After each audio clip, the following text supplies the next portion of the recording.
бывают проклятые места и проклятые моменты времени. Но это надо пережидать и проживать это как получится. Когда у тебя горит и один дом, и другой, и еще третий вот-вот загорится, то ты уже не понимаешь, что ты можешь здесь, собственно, тушить. Там были реальные реки крови. Не образы, а они лились. Гитлер тоже совершал светлые действия в своем сознании. И Сталин. Все самые страшные действия совершались именем света.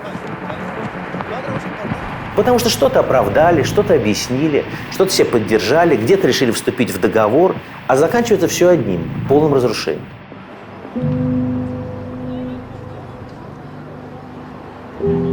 Во всех сказках в какой-то момент зло побеждает. Но потом…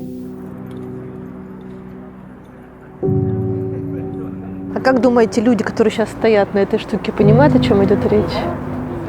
Да, я думаю, что они точно понимают, о чем идет речь, но я не думаю, что они это могут прочувствовать. Это место, где было знаменитое сжигание книг немецких и не только авторов. И здесь был проведен конкурс на то, какой здесь должен быть памятник. Вот в результате выиграл этот с пустыми полками, как бы скрытый. То есть ты находишься на площади, и ты этого не видишь. Он как бы скрыт, прошлое под землей. В этом конкурсе я знаю, что принимала участие Марина Абрамович, у которой была другая идея. Она собиралась здесь сделать печатный станок, для того, чтобы каждый приходящий печатал страницы тех книг, которые здесь были сожжены, чтобы восстановить все эти уничтоженные книги через, собственно, вот такой индивидуальный ритуал. Мне кажется, эта идея не менее сильная, чем пустые полки, потому что пустые полки – это как бы результат, а попытка восстановить эти книги – это процесс, который дает возможность изменить прошлое в каком-то смысле. То есть я верю в то, что прошлое определенным образом можно пытаться изменить. Это какие-то магические упражнения? Это магические упражнения, безусловно, но искусство и культура имеют отношение к магическим упражнениям. Это возможность какие-то вещи завершить или перезапустить. Потому что, если представить себе, что все-таки ученые, которые говорят о том, что время и пространство нелинейны, то я верю, что какие-то вещи, можно таким образом вычистить. Культура, как мне кажется, она представляет возможность сделать что-то важное, что может быть и должно быть хорошим. Когда ты знаешь, что ты совершаешь какое-то действие, что-то восстанавливая, что-то созидая, или где-то оставляя свой след определенным образом, это дает тебе возможность ответственности и радости в жизни в том числе. Потому что ты вдруг неосознанно вначале, а потом осознанно понимаешь, что ты в чем-то важном участвуешь. Я в такое верю. Скажи, Гордеевой, скажи.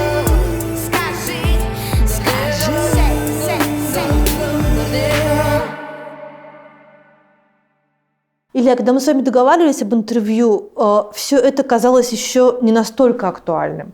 Но сейчас два главных проект, которым мы занимались в последнее время, это проект «Дау» и «Бабий Яр», кажутся краеугольными камнями всего того, что происходит сейчас в мире.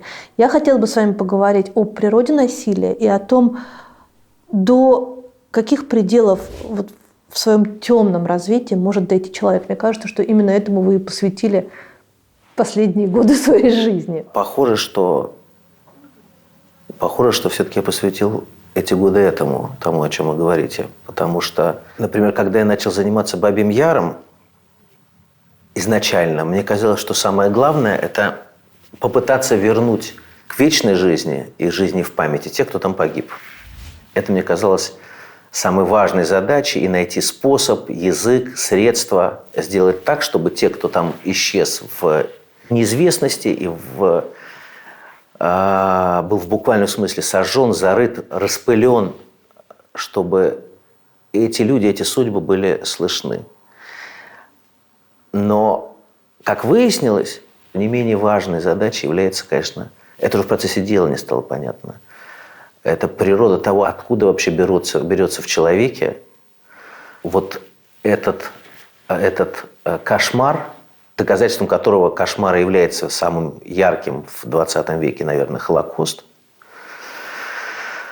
То есть то, где человечество, по сути, как бы пало в своей человечности, позволившее этому случиться. И это, конечно, история и про убийц, и про тех, кто дал этому возможность случиться тем или другим соучастием или неучастием. Но сейчас это все выглядит, конечно... Я не готов даже про это как-то вот рассуждать или умничать. Потому что мне это кажется каким-то умничанием. Потому что когда ты как бы находишься внутри и становишься свидетелем, и пока косвенным, в моем случае, но участником того горя, которое происходит прямо здесь и сейчас, не где-то далеко, а прямо в тех землях, в тех местах, с теми людьми, с которыми ты связан, то рефлексировать исчезает эта возможность. Понимаете?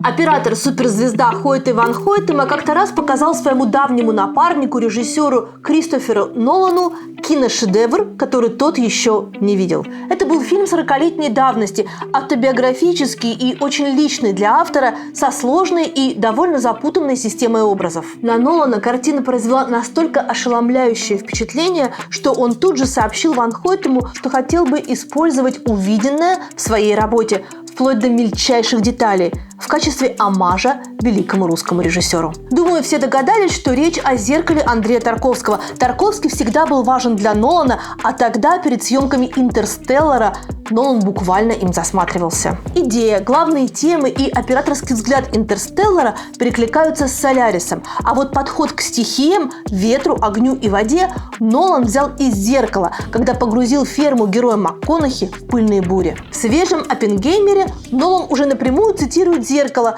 Самый яркий пример – это вот этот известный кадр с героиней, забором и уходящими вдаль бескрайними зелеными полями, подернутыми голубой дымкой. Сходство очевидно, но чтобы разобраться во всех отсылках и источниках вдохновения, нужно обладать энциклопедическими знаниями о кино. О приемах, биографии и творческом пути Кристофера Нолана, Андрея Тарковского и других легенд кинематографа вы сможете узнать из видеокурса «Кино глазами режиссеров» от синхронизации, одного из крупнейших лекториев, который удивляет и просвещает больше 12 тысяч человек. Каждая лекция курса снята в стилистике конкретного автора. Вашим проводником станет режиссер, киновед и историк кино Данила Кузнецов, и вместе с ним вы погрузитесь в атмосферу шедевров мирового кинематографа. У синхронизации есть и другие познавательные курсы, которые выгодно проходить по подписке. Она дает доступ к более чем 100 курсам по 20 тематикам. Творчество не только великих режиссеров, но и композиторов,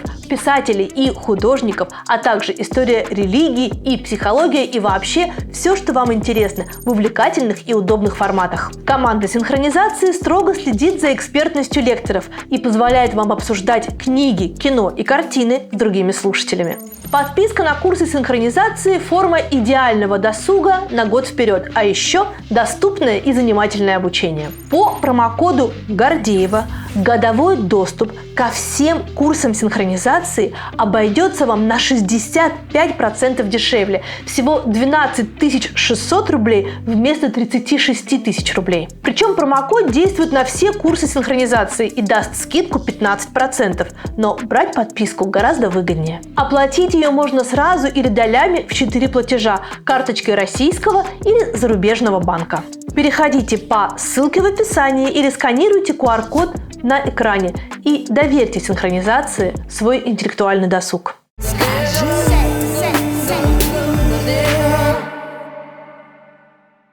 Бабий Яр. Это важнейший проект, которым мы занимались последние 4 года. Да.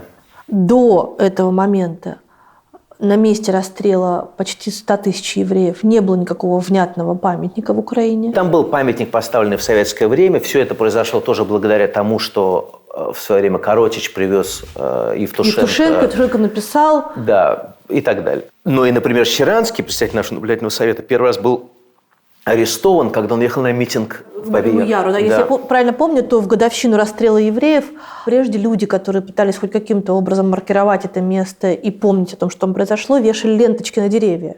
Что такое было? Какова была обстановка в Украине к моменту, когда вам пришлось заниматься художественной составляющей Бабьего Яра? Ну, смотрите, во-первых, в случае с Бабьим Яром конкретно расстреливали немцы. Это абсолютно установленный факт. Украинцы принимали участие в оцеплении. Это правда. Правда также, что какие-то украинцы сдавали людей в Киеве, те, кто не пришел в первый день. Так же, как и правда, что какие-то украинцы их прятали. Разные были ситуации, но что мне кажется важно, особенно вот в свете уже таких совсем запредельных спекуляций путинских про участие украинцев в Холокосте, который, конечно же, это часть этой истории. И это часть истории, которая не скрывается, мы ее не скрывали, и от нас и не требовали ее скрывать. Просто в конкретном случае Бабьего Яра это не было центральной темой, потому что не было для нее оснований. А, например, в фильме «Бабий Яр. Контекст», который сделал Сергей Лазница, там рассказывается о Львовском погроме, в котором, да, в Львовском погроме принимали участие украинцы. Это не скрывается там. Но не про эту историю, это вопрос про контекст, в котором возник Бабий Яр. Я про это и спрашиваю. Контекст был в этом смысле разный. Потому что, например, среди праведников мира в Яд Вашеме украинцы на 3-м месте среди всех праведников мира. Но президент в Украине еврей. Знали о том, что он еврей, когда избирают? Знали. Были ли когда-либо какие-то антисемитские высказывания о президенте и в момент его избирательства? Я не видел, я с этим не сталкивался. Угу. А вот, например, большой любитель евреев, и так это принято считать, Владимир Владимирович Путин, судя по последним его комментариям и шуткам невероятным, остроумным про там Чубайс и так далее, на мой взгляд, передвигается в сторону антисемитизма. Как и, например, отсутствие однозначной поддержки Израиля в той преступной войне, развязанной Хамасом. Украина была готова говорить про Холокост. Мы строили международный огромный проект, который из 7 гектаров земли, на котором будет построено одно здание музея, должен был быть дальше превратиться в 132 гектара земли, то есть в огромную территорию всего ареала Бабьего Яра, частично в том числе там, где психиатрическая клиника. С психиатрической клиникой, там недостроенное здание психиатрической клиники должно было у нас быть. Кладбище там, по-моему, еще есть. Кладбище на другой стороне. Да. Но с спортивным центром «Авангард» это был огромный проект, в котором должно быть 14 музеев, в том числе музей истории забвения Бабьего Яра и борьбы за память Бабьего Яра. Музей самой трагедии, где рассказывалось, и мы впервые при помощи методов форензик архитектуры с Максимом Рахманикой, с его компанией, разработали целую методику. И благодаря этой методике мы установили точные места расстрелов впервые. И точные места, откуда были сделаны те фотографии, которые все знают.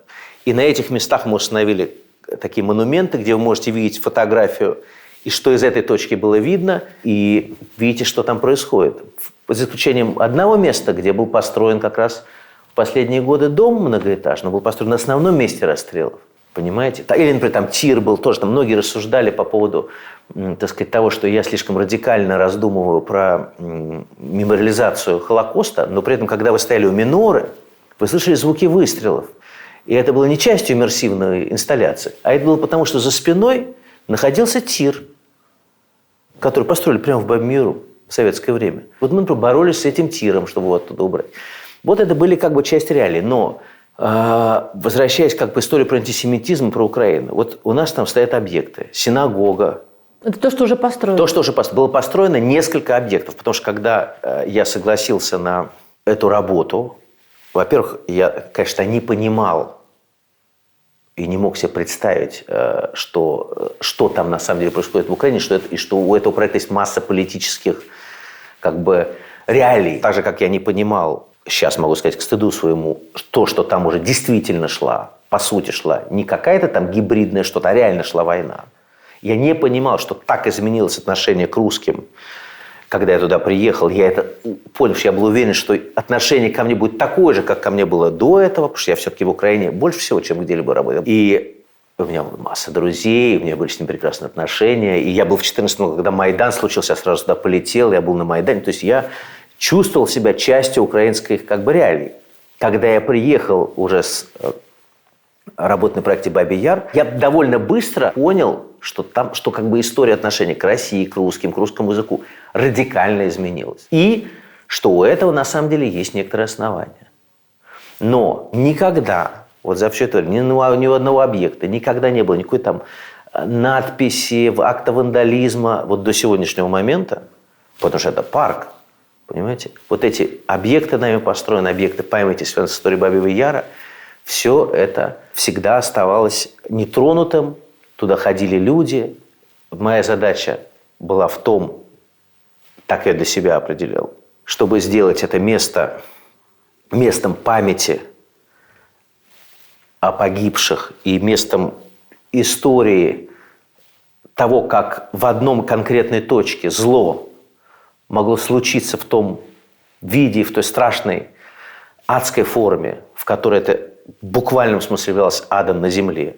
И я хотел это показать так, чтобы было понятно, что там на самом деле случилось. А с другой стороны, это было местом света, памяти и возможности что-то почувствовать про неубиваемость жизни. Как вы отвечаете себе на вопрос о том, почему в советское время тема Бабьего Яра была табуирована? Во-первых, советская власть была природно антисемитской, так как у нас фоном советским и уже как бы пролонгированным российской, такой мягко входившей российской пропагандой, то, что да, в Советском Союзе было, конечно, много плохого, но это все-таки был интернационализм, все народы дружили. Это было не совсем так. Надо еще не забывать, что в Украине так получилось. Там произошло за 20 век такое количество зверств и ужасов, понимаете? До сих пор даже неизвестно количество жертв Голодомора, не было переписи населения. То ли 2 миллиона, то ли 7. Представляете разницу? Миллионы людей. Голодомор, зверские репрессии. Под Харьковом там погибло чуть ли не 1,5 миллиона солдат. Его дважды брали, не город-герой, как вы знаете. То есть вот это количество крови, пролитой там, плюс антисемитский общий советский, так сказать, взгляд, который был, они, мне кажется, каким-то образом эту историю не позволяли ей случиться. А если говорить еще более честно, то, мне кажется, это связано с абсолютностью природы произошедшего там зла. Там были реальные реки крови. Не образ их, а они лились. Там лежали тела в 7 слоев. Там происходил настоящий ад. И он случился в этом городе, с жителями этого города. Они, конечно, были евреи в основном, но там были не только евреи. Там было несколько цыганских таборов, и военнопленные, там много еще кто был дальше. Но это зло случилось внутри тела этой страны и внутри, в общем-то, территории этого города. И непонятно, как про это говорить. Вот есть такие страшные лучи зла, которые иногда выжигают что-то на земле. И дальше вокруг... Это проклятые места. Проклятые. И непонятно, что это должно быть за усилие, и под силу ли оно человеку, чтобы это проклятие снять или от него избавиться.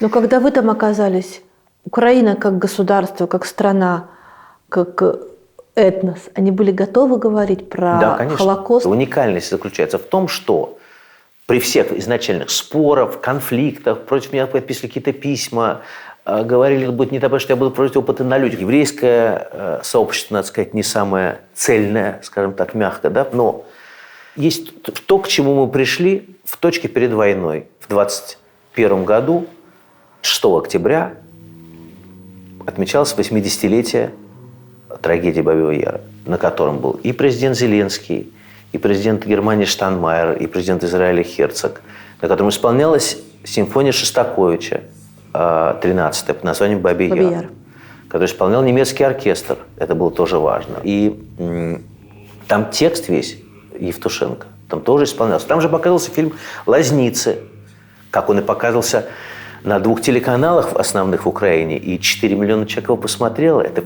руководители каналов сказали, что у них был абсолютный топ-рейтинг, которого они не ожидали. Там же открывалась инсталляция Марины Абрамович, там же издавались и происходили презентации книг, поддерживая его и масштаб, и его, принципы.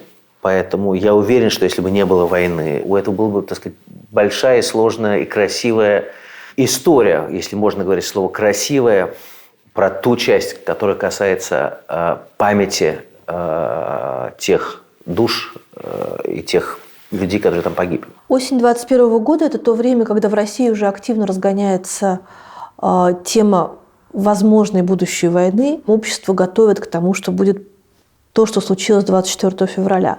Как это ощущалось в Украине? Ну, понимаете, я когда туда приехал, некоторые, так сказать, особо радикально настроенные украинцы говорили мне, ну, все равно будет война, и пока не победим русскую армию, не дойдем до Москвы. Но мне это все казалось, конечно, каким-то таким странным, странноватым, не очень приятным в тот момент разговором. Я этому абсолютно как-то, бред какой. Какая Москва? Куда вы дойдете? Почему война? Ну да, действительно, Путин там мерзавец, он ведет гибридную войну, это ужасно, отвратительно, решает свои политические вопросы, очевидно, хочет сохранить Крым. Так мне это представлялось. Но реальность была уже другая. И поэтому это как бы было фоном таким.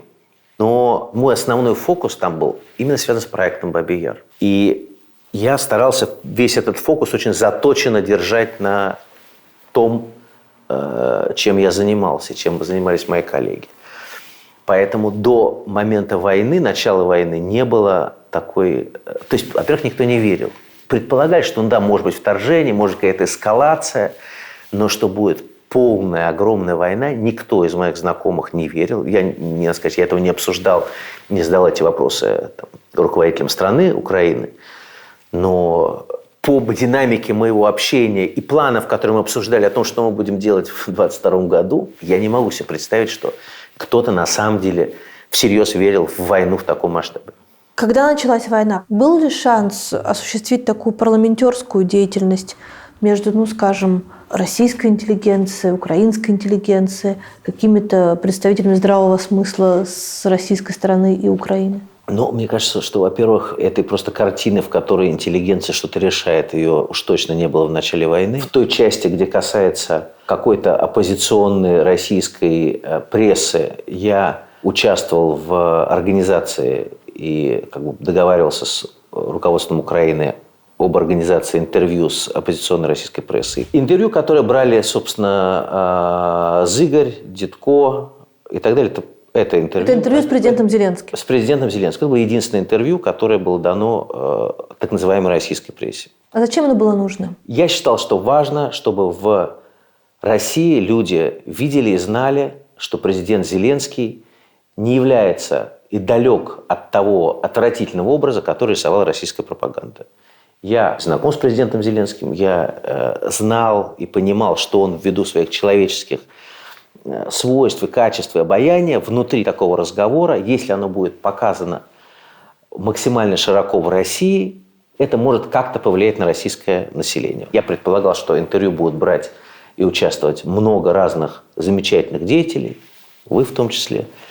И Михаил Зыгорь, собственно, занимался организацией этого интервью вместе с офисом президента Украины, с пресс-службой. Они помогали, так сказать, в переговорах с разными деятелями. Большая часть отказалась по тем или другим причинам. Некоторые обосновывали это тем, что они готовы только к интервью на один. Кто-то объяснял тем, что он себя плохо чувствует, и так далее. Вы знаете, те люди, которые брали интервью, это были представители, собственно, «Медуза», «Коммерсант», «Дождь» и Зыгорь. Вот, собственно, это был набор тех, кто беседовал с президентом.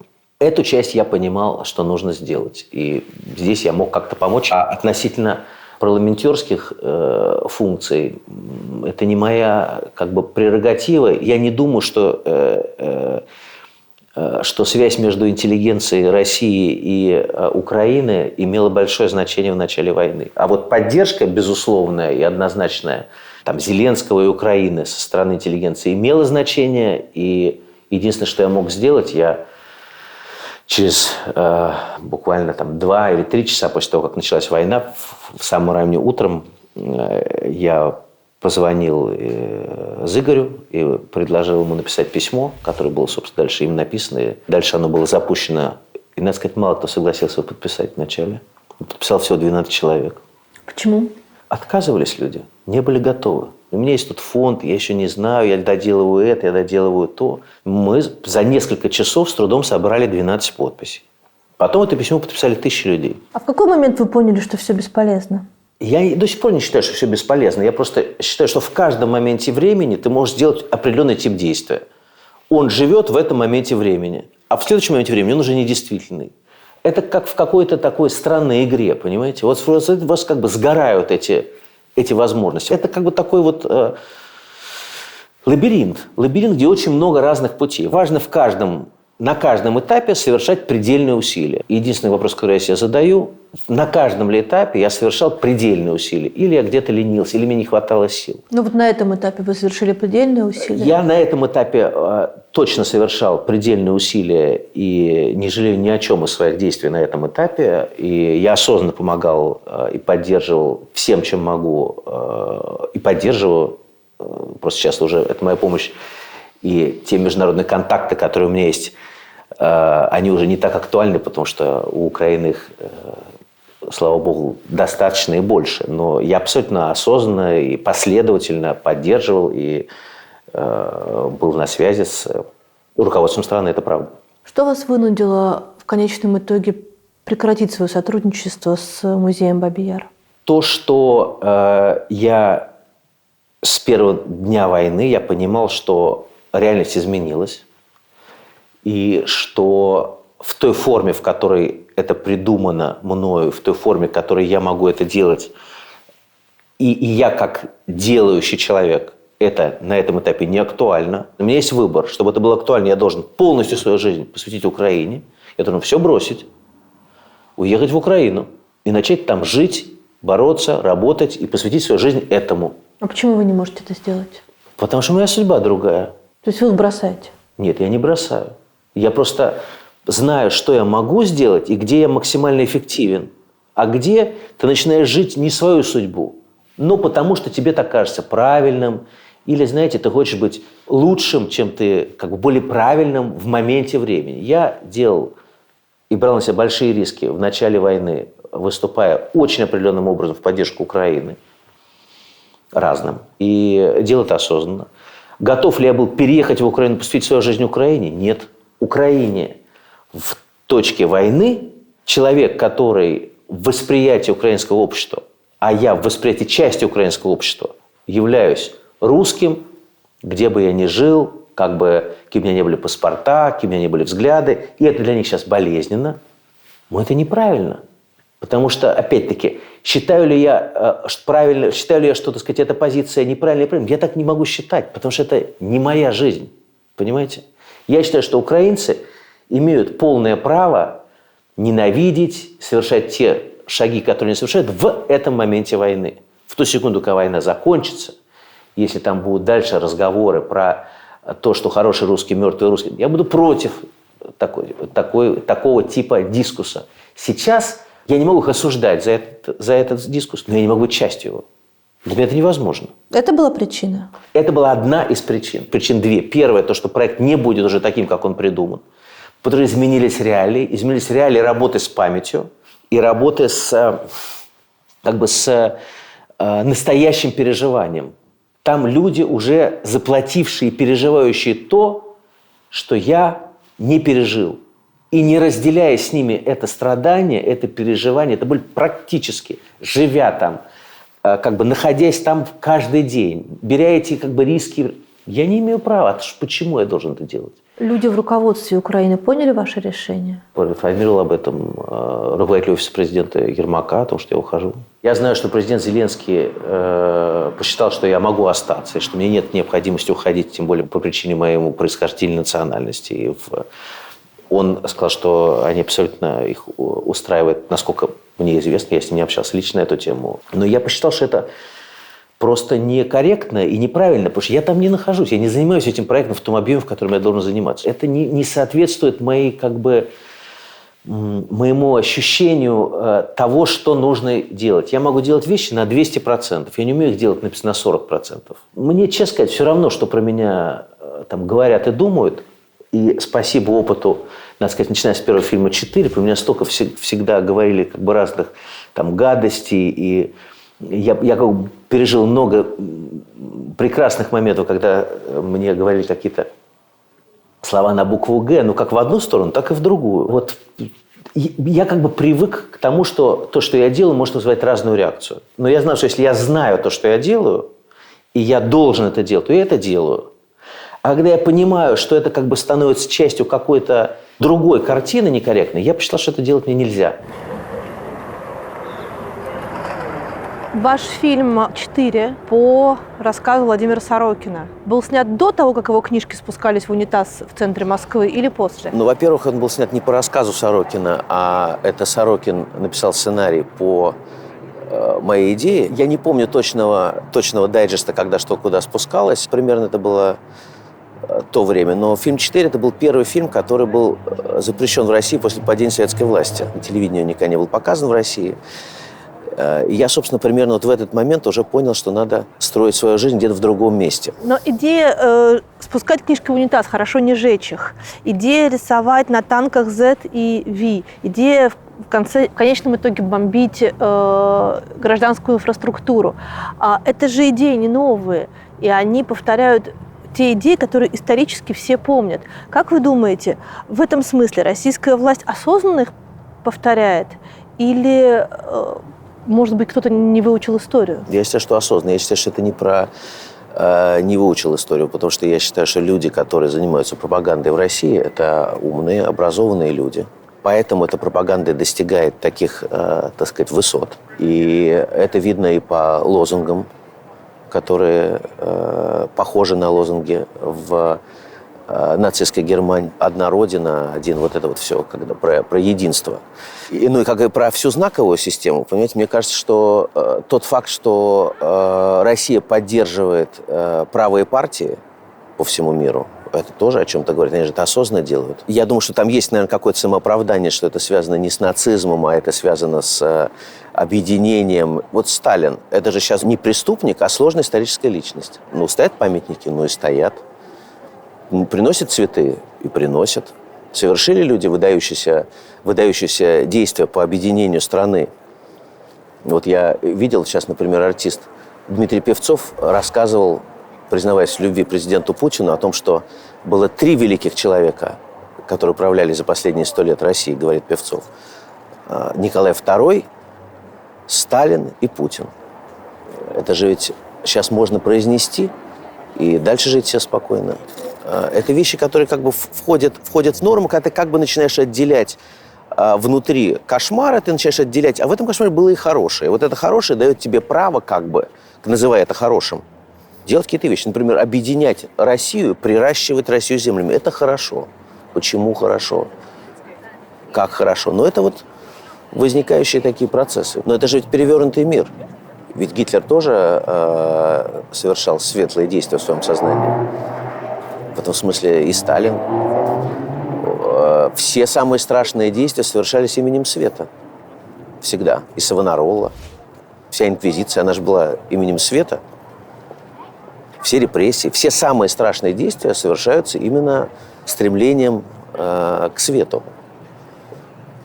Внутри перевернутого мира. Попробуйте про себя сказать, в каком моменте, возможно, вы чувствуете себя виноватым в том, к чему сейчас пришла современная Россия?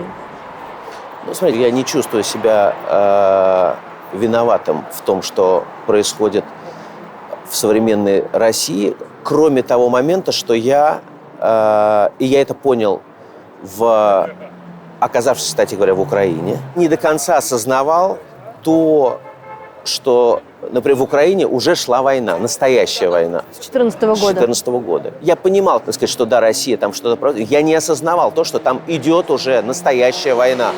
Настоящая, с регулярной армией и так далее. Вот это мое дистанцирование от каких-то аспектов, наверное, это единственное, в чем я, наверное, виноват. А относительно моей деятельности я, в общем, много лет своей жизни посвятил не самому радостному, но неизбежному для меня процессу попытки разобраться и осознать, что это такое, и найти какие-то формы выражения того, что такое природа человека и откуда возникает вот этот феномен советской жизни, советского человека и той травмы, которую можно позволить себе не осознавать. А ее нужно осознавать, и это требует работы. А этих механизмов в России сделано не было.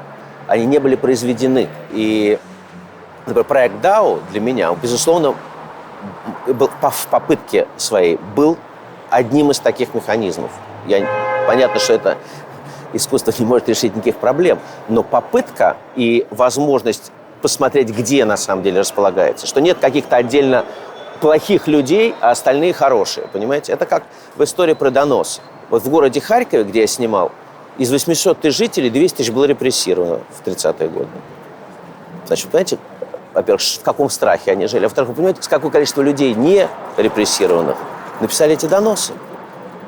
Понимаете, это тоже механизмы, которые сложно осознать, так же, как коллаборацию. Где ты становишься коллаборантом режима, а где ты объясняешь себе это теорией малых дел. Иногда сложно понять этот момент как бы перехода, понимаете? Когда ты живешь в тоталитарном режиме, что считается, например, достойным поведением.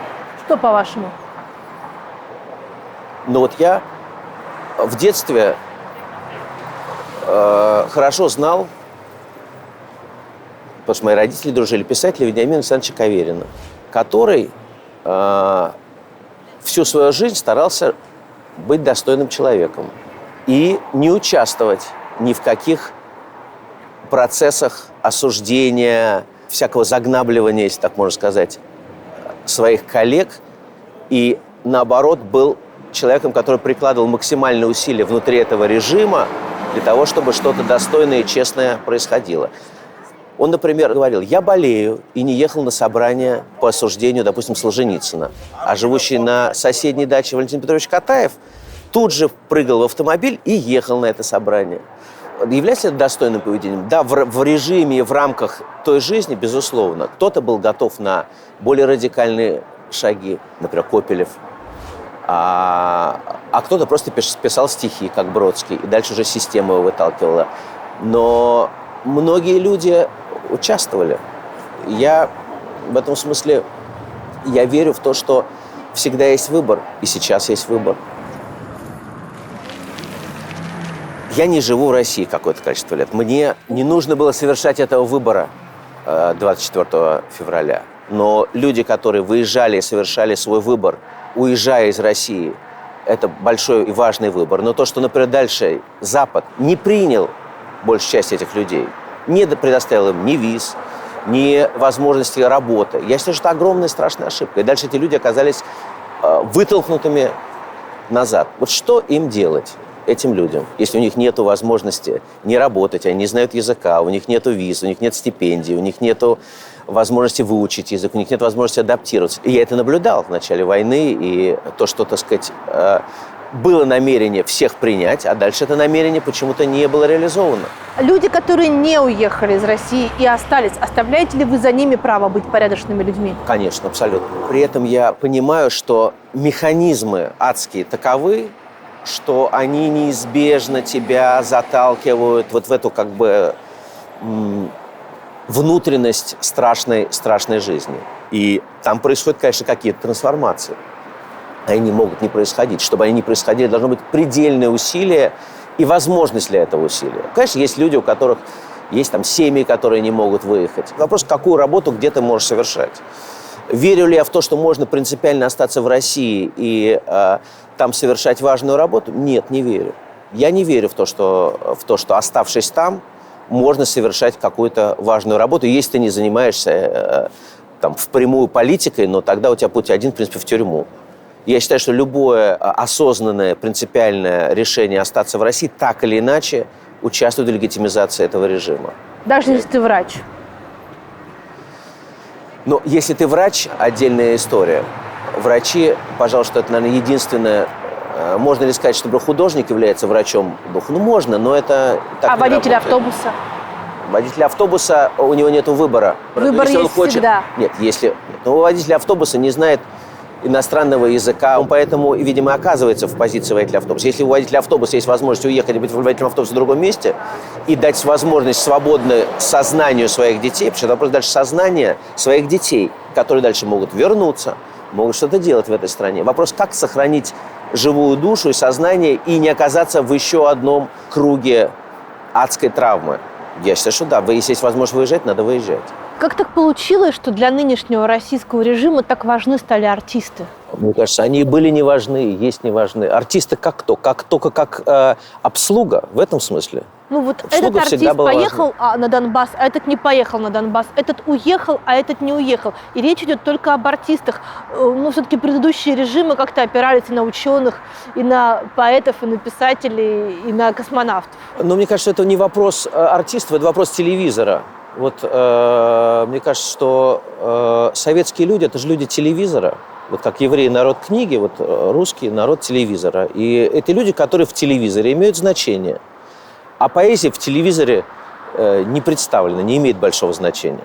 С учеными это другая история, потому что ученые в большом количестве выехали, как мы знаем, в 90-е годы и стали работать по всему миру. В 2000-е они стали возвращаться.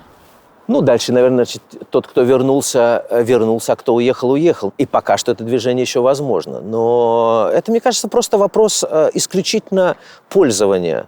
Артисты являются просто кем-то, кого пользуют. И ничем другим они не являются. В том виде, в котором их использует, хотел сказать слово «советская власть», но та власть, которая есть сейчас в России. Это, конечно, вопрос выбора для артистов быть использованным или нет.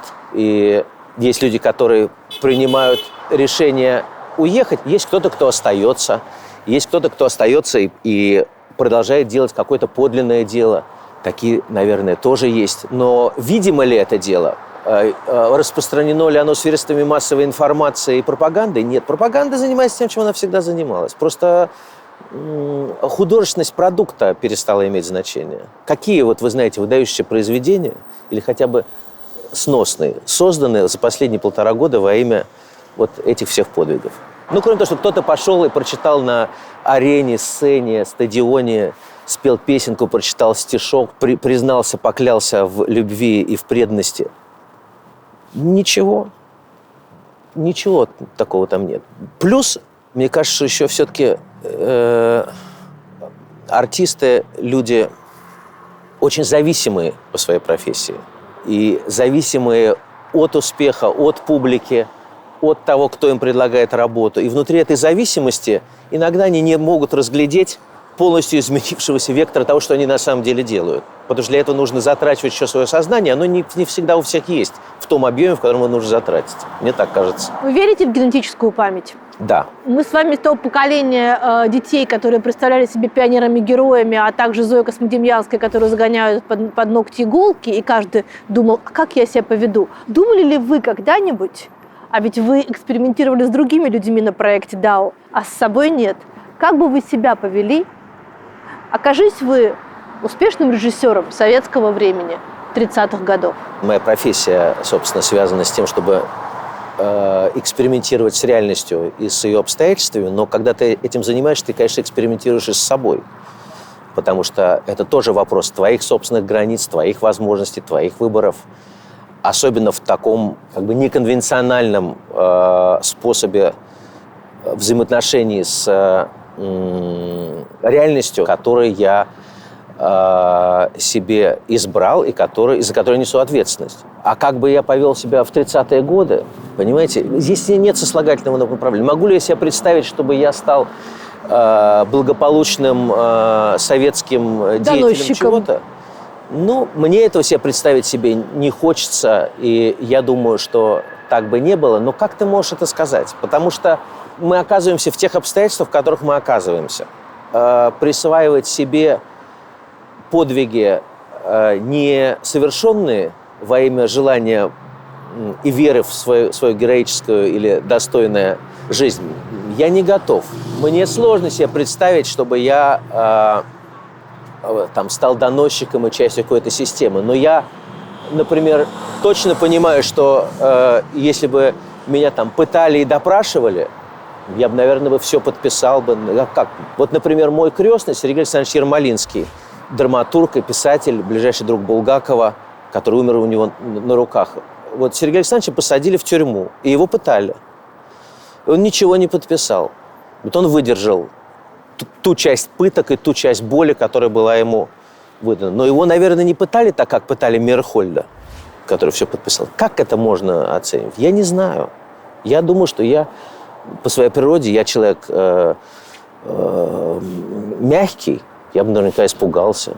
Другое дело, мог ли бы я себе придумать реальность, в которой, так сказать, я бы поддерживал и был, наверное, вот этого бы со мной не случилось. Но это связано, опять-таки, с генетической памятью и с каким-то типом той жизни, которую мне подарила судьба воспитываться и жить, понимаете? Потому что я сын своих родителей, я помню и знаю всю историю измученных бесконечно художников и писателей, и деятелей культуры, которые были рядом с моими родителями или которые были знакомы моих дедушки и бабушки. Да? Потому что мой дедушка, ученик Филонова и человек, который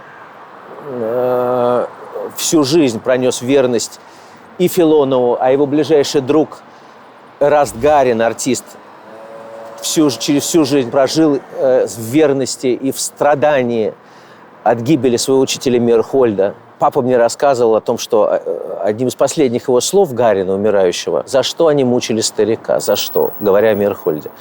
В этом смысле мне как бы была сделана прививка определенная, и мне повезло. Мне повезло в том, что мне не нужно делать этого выбора. Я с 2006 года не живу в России. Мне не нужно делать выбора, который нужно делать и приходится делать многим из тех, кто живет в России.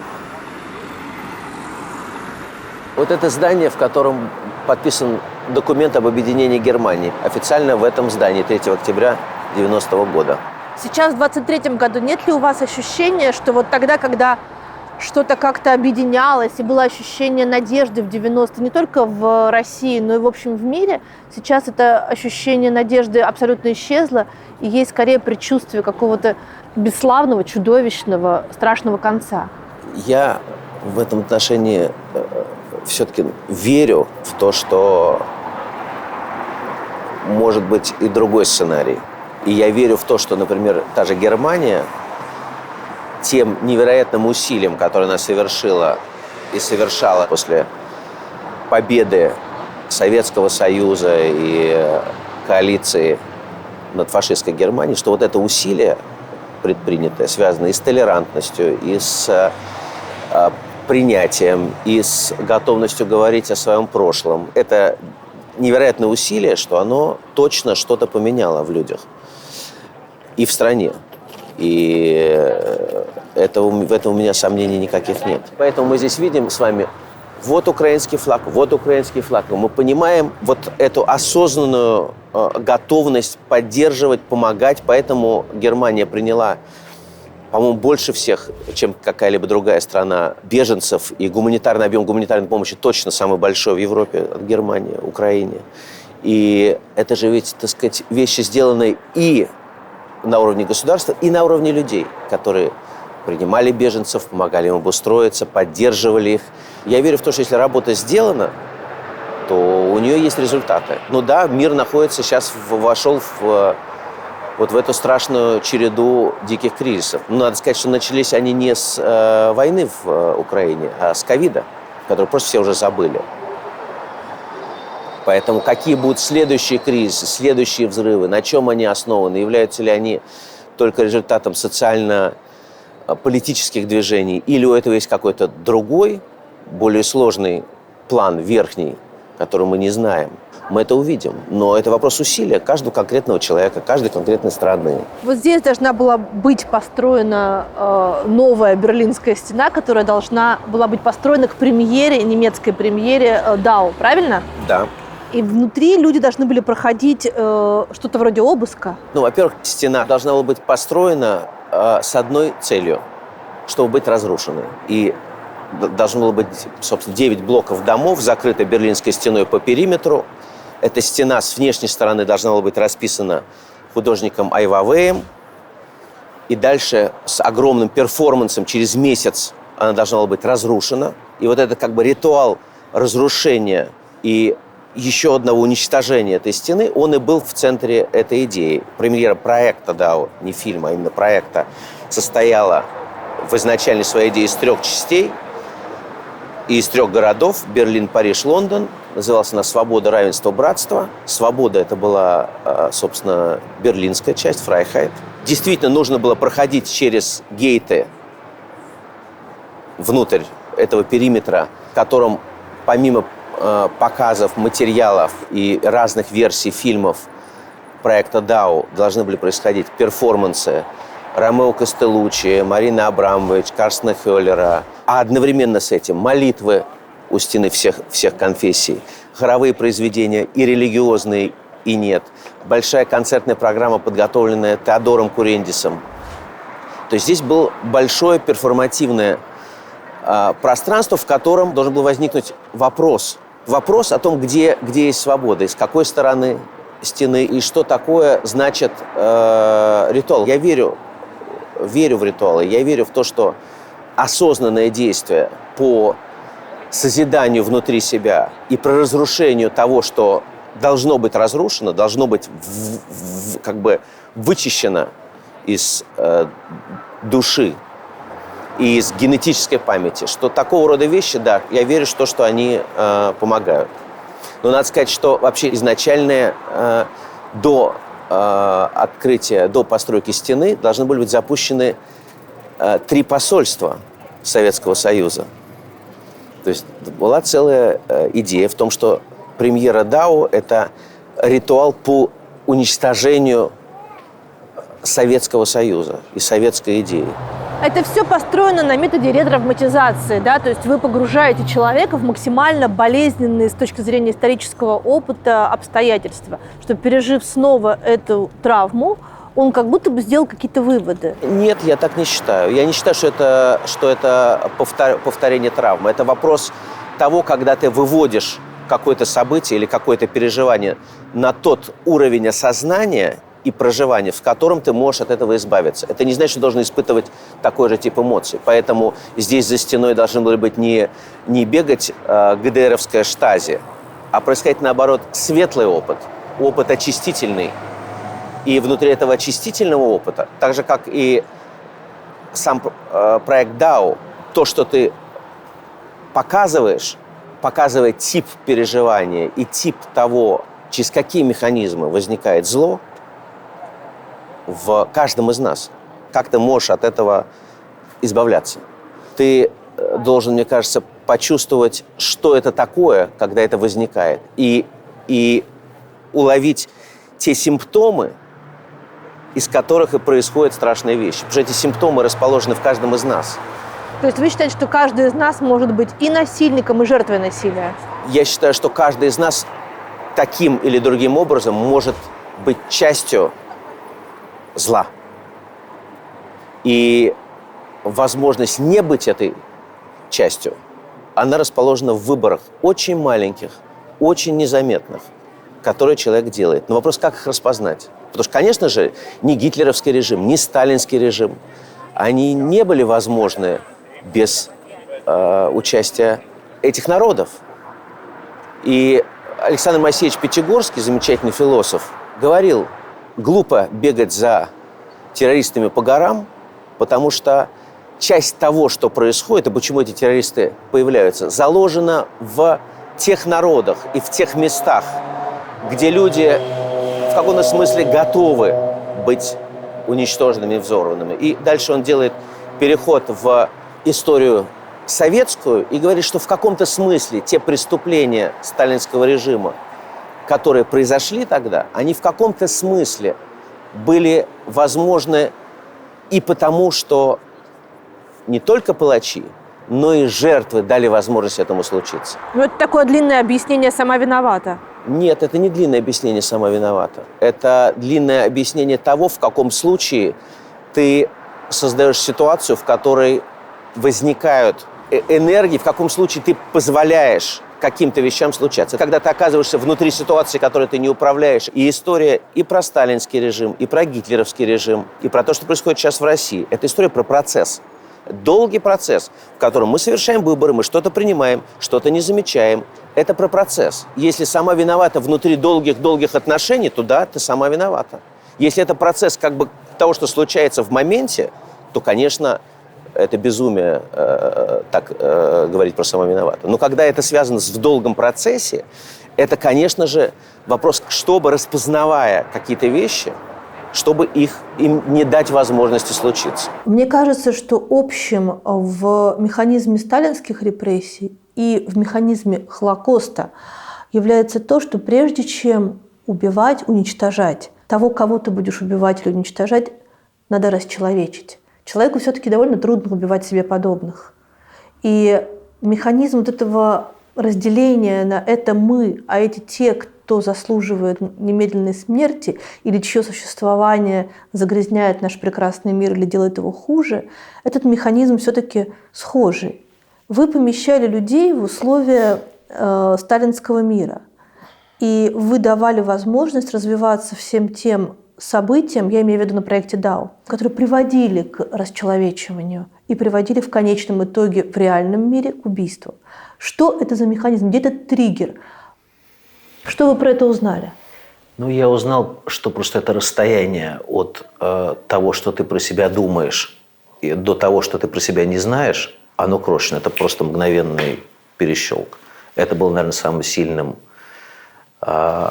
впечатлением и переживанием. Да, я считаю, что каждый человек, к сожалению, может оказаться в той животной части себя, которую он не знает и предполагает, что она отделена и как бы отложена и недоступна благодаря культуре, неважно в какой форме, культуре жизни, культуре общения, каким-то принципам, в которых человек живет. Но мы знаем про историю про голод. Голод – это вот пример самый яркий.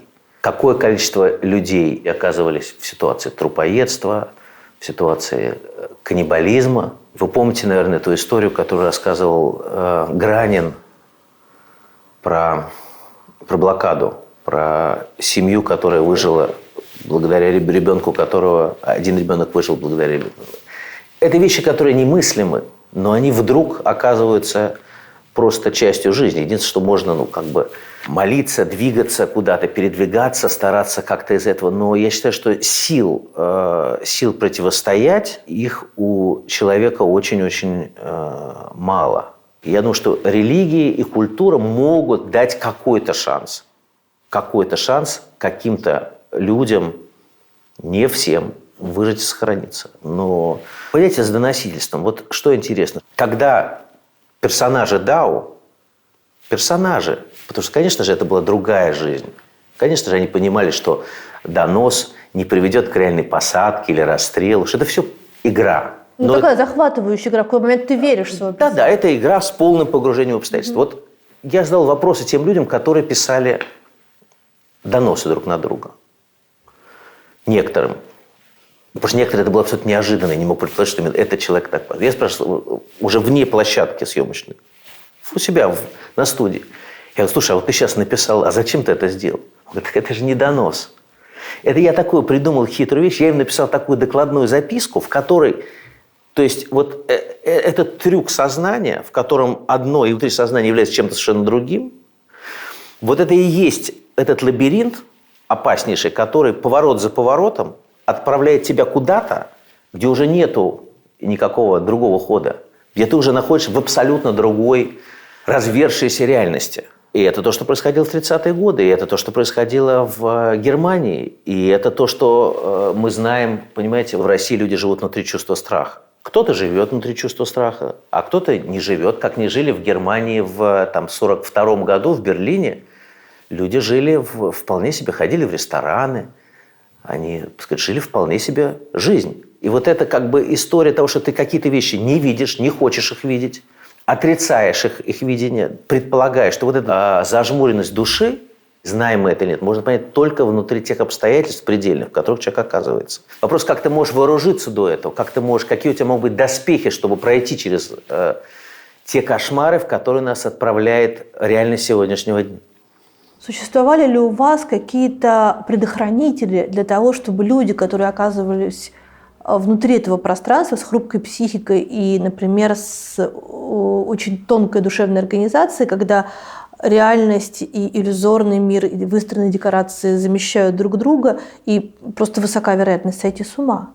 Был ли какой-то момент, когда вы, как режиссер, кто стоит за стеклом, нажимали бы кнопку тревожную и говорили: все, стоп, останавливаем, хватит, это не игра? Смотрите, во-первых, надо понять, что это не реалити-шоу. Это очень другие правила. Мы снимали не на видео, а на кинопленку. То есть это значит, что 700 с чем-то дней существования института мы снимали 100. Да? И то блоками. Грубо говоря, большую часть времени там шла некая жизнь, которая была при этом условно-безусловная, потому что она все шла в других энергиях, в другую концентрацию, чем она шла к моменту съемок. А съемки – это момент, к которому мы все готовились.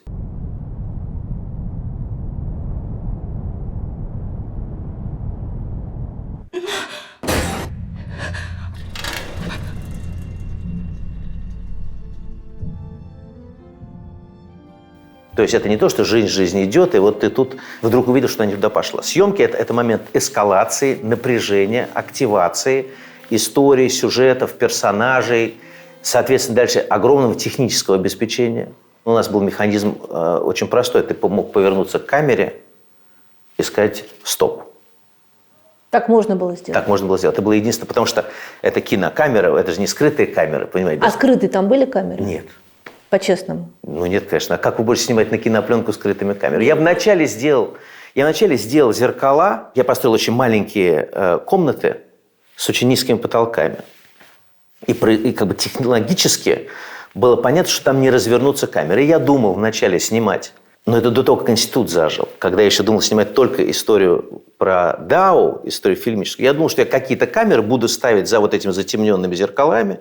Но в результате я этим воспользовался в первый день для одной съемки и больше этим не пользовался. Мы сделали потом в несколько таких зеркал, мы к ним пристроили комнаты, в которых сидели чекисты, и тогда мы снимали сцены, где чекисты через зеркало, то есть мы это превратили в сюжет. Нет, здесь и была идея в том, что камера является персонажем. Угу. Поэтому я стал снимать одной камерой, и мне было важно, чтобы операторы не понимали, не знали русского языка. Они не могли думать о том, что это, например, монолог важный, или что вы говорите более важно, чем другой персонаж. Они двигались в сторону энергии. Так это были замечательные операторы, выдающиеся операторы, Юрген Юргис в частности. То я, конечно, мог им сказать по рации ассистенту, не оператору, ассистенту, что вот там сдвиньтесь туда или в другое место, но я видел все в монитор. То есть, когда камера снимала, я видел монитор. Я слышал людей через такие же петлицы, как у нас. Потому что значит съемка? Это значит, что у вас огромный режим световой. Это значит, 30 с лишним человек группа осветителей. В кадре находится оператор, фокус-пулер, то есть ассистент по фокусу, и бум. Так как снимались с рук, соответственно, камера всегда находится на максимальном расстоянии этой стены, а помещения маленькие. Камера, почему мне было еще важно снимать на пленку, это другое ощущение времени. Потому что когда пленка двигается, вы это слышите, она трещит. И вот этот треск времени был важной частью и для актеров, и для меня, потому что они понимали, что вот сейчас наступает момент, когда время начинает трещать. И дальше сцена могла разворачиваться таким или другим образом. Я мог внутри сцены, там были телефоны, я мог позвонить по телефону и попросить кого-то из персонажей каких-то, перенаправлениях сцены или передвижениях и так далее. Но и там, естественно, был всегда огромный момент импровизации. Все диалоги были всегда импровизированы, но иногда были сцены структурированные, особенно все, что касается, собственно, сцен секса или насилия, вы не можете их не структурировать, потому что иначе... Это не настоящий секс. Секс почему настоящий? Тогда, когда снимался, был настоящий секс. Это секс, к которому оба партнера были готовы? Конечно. Повторим, это же момент съемки. Съемки в историческом произведении, так или иначе. То есть вы неизбежно находитесь внутри большого количества технических элементов, связанных со звуком, связанных с тем, кто куда повернут, со светом, потому что вы не можете снимать секс в темноте, правильно? Потому что это кинопленка. Это же не реалити-шоу. Можно снимать секс, можно снимать изнасилование. У нас сцен изнасилований не было. То есть у нас история про насилие была только связана с чекистами, собственно говоря. И вся история, связанная как раз с механизмом НКВД и КГБ, она в смысле секса, единственная сцена была, собственно, Наташи. Сцены, другие сексуальные сцены, да, мы снимали их так, как этот секс происходил. Вам нравилось чувствовать себя, чуть-чуть богом в этой истории? Вы понимаете, это не про чувствовать себя Богом. Ты просто находишься, на самом деле, в таком напряжении от ответственности, от ощущения того, что у тебя все как возникает на какие-то секунды как реальность, а потом все время рассыпается. Вот это удержание этой реальности и непропускание того, что происходит, или необходимость ее как-то перенаправить или активировать. А вдруг Бог себя чувствует так же? Этого нам не дано знать, но это, я думаю, что все-таки это находится внутри режиссуры, какой бы она формой ни называлась. Когда ты находишься в предельных психических сценах, например, связанных с огромным напряжением, с истерикой, с насилием, с конфликтом, с психологическим прежде всего, то удержание нахождения внутри этого, удержание и съемочной группы, и понимание, что снимается, как снимается, куда идет камера, какой на ней объектив, какие персонажи должны включаться, куда дальше развивается сцена, нужно ли передвигаться в следующую сцену. Это является таким типом напряжения, в котором единственная твоя задача – это в эту сцену дать ей возможность случиться в том направлении, в котором она должна случаться, не пережать ее туда, чтобы ты ее не изнасиловал сам своим участием. Это все-таки очень напряженный, но кинематографический опыт, в котором в лучших его моментах, в самых лучших, возникал момент случающейся жизни подлинной. И это было, на самом деле, для меня, так сказать, высшим достижением. А уже дальше в рефлексии на это, естественно, вопрос. Ага, это что? Это значит, там случалось именно вот это самое страшное, самое ужасное. Но как раз то, что выглядит на экране самым страшным, самым ужасным, не было самым страшным и самым ужасным. Смерть свиньи. Если только смерть свиньи. У нас еще не только свинья, у нас еще крыса погибла. Вы не видели? Крысу не видела. Крыса у нас тоже погибла. А стоит ли искусство жизни крысы или свиньи? Смотрите, крысы, которые использовались для медицинских опытов и для научных опытов, они были оттуда у нас и взяты. У них есть их история, их судьба, этих крыс. На них стоят опыты. Для создания лекарств. То есть это вопрос, вы говорите, во имя чего? Или создания лекарств, или исследования лекарств. Брал ли я на себя ответственность за смерть крысы, которая умерла в руках биолога, который стал? Да, безусловно. Так же, как и за смерть свиньи. Была ли эта свинья затем съедена? Понимаете? Например, то есть это вопрос, что это, собственно говоря, такая история про жизнь как таковую. Конечно, это моя ответственность, а не ответственность тесака, который это делает. Конечно, это мой выбор сказать ему «да» на этот тип действия. Абсолютно. И я об этом ни секунды не жалею. Потому что, когда я рассказываю через эту свинью или через эту крысу, например, что-то про природу насилия, про природу отношения к жизни, про то, как, например, в случае с свиньей, откуда возникают радикальные, правые, фашистские, профашистские вещи, как на них реагируют, как они случаются возможными. Я считаю, что это точно не менее важно, чем создание лекарств. Просто лекарства есть разные. Я верю в то, что художественная ткань, художественное произведение может быть чем-то, что выполняет роль лекарства, рассказывая о каких-то пределах человека и давая возможность понять что-то про себя. И стоит ли это жизни крысы в одном случае и свиньи в другом случае? Безусловно. А вы видели дегенерацию? Да, видела. Мне кажется, что, например, дегенерация рассказывает что-то про механизм прихода к власти и в силу КГБшных, профашистских, правых радикальных настроений, то, как настроение превращается в реальность. И что дальше случается с реальностью? Как интеллигентные, замечательные, прекрасные люди, как именно они в какой-то момент дают возможным случиться тому страшному, что случается.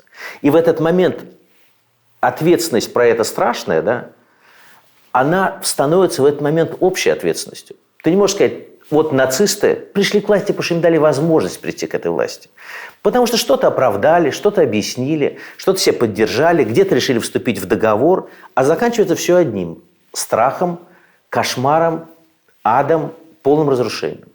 И дегенерация – это как раз про этот тип абсолютного разрушения и про то, как смерть приходит тогда, когда люди часть этой смерти стараются не замечать. Например, на примере этой свиньи, который является живым, а затем неживым созданием Божьим. И поэтому я в этом смысле абсолютно не жалею, что я это делал осознанно, и я не могу сказать, что я этим горжусь или радуюсь тому, что я это снимал или снимал эти действительно жестокие сцены, или там, что я горжусь и радуюсь тем, что я снимал тех людей, с которыми там, ну уж точно не разделяю их взглядов, понимаете. Было ли мне с ним легко общаться? Нет. Но я понимал, что если ты рассказываешь об этом, если ты уже берешь, я в этом смысле, то будь любезен. Почему в итоге макет Берлинской стены для одной из частей мировой премьеры проекта «Дау» здесь не был построен? Что случилось? Случилось то, что с какого-то момента в Германии возникла волна политическая о том, что русские приходят строить стену опять. И что у нас достаточно уже было этой травмы, и мы не хотим про нее говорить. Дальше формально проект был запрещен по несоблюдению техники безопасности, но по факту это было политическое решение, возникшее из самой нижней сферы. То есть она не сверху возникла, как это происходит, например, там, в таких странах, как Россия, она возникла снизу. И власть отозвалась на эту нижнюю реакцию тем, что она этот проект закрыла. Я знаю, что в России вы судились за то, что у «Дау» не было проката, а здесь вы судились с кем-то? Нет, я здесь не судился. Я считал, что у Германии есть абсолютно на это право. Дальше вопрос, согласен ли я с этим или нет, считаю ли это правильным или нет. Я, конечно, это не считаю правильным. Я считаю, что и одна из причин, почему я хотел построить и разрушить эту стену, связана с тем, что травма разделения страны, она не до конца проработана, и травма вот этого советского изнасилования, как другой части тоталитарного режима, которая здесь возникла, и что у этого могла и должна была быть еще форма проработки. Но это, конечно, право в этом отношении страны. Мне страна Германия не запрещала показы моих фильмов, понимаете?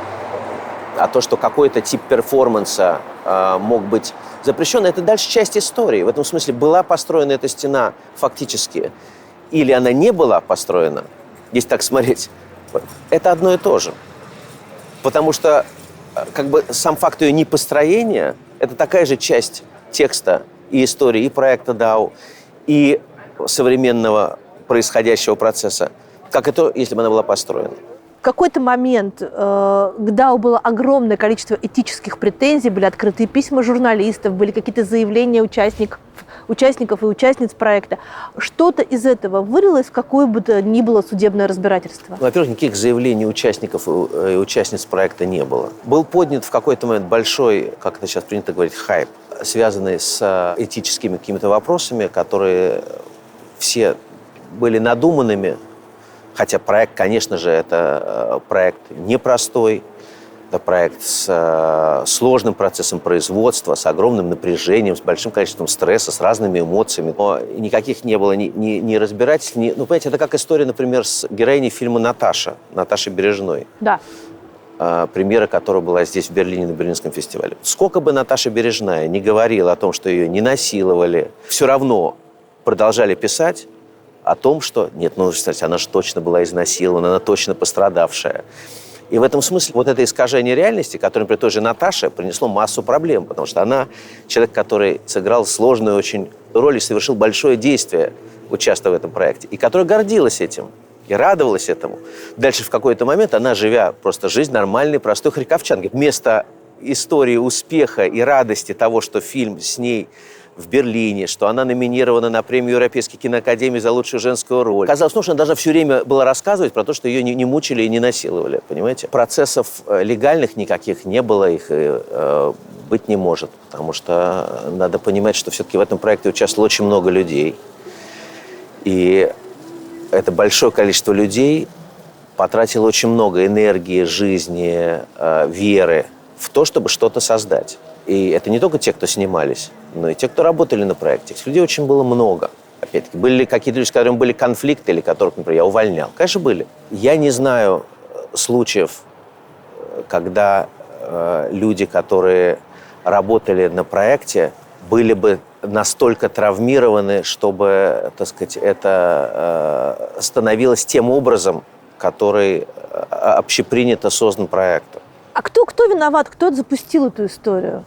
Мне кажется, что это связано было с совпадением новой этики и ее как бы такого топ-момента и той странности и необычности того, как этот проект делался. Ну и кроме того, я в течение 11 лет не давал никаких интервью. И я собирался, собственно, впервые дать интервью в тот момент, когда бы я закончил фильм. Потому что вообще изначально все это снималось как нормальный, относительно нормальный кинофильм.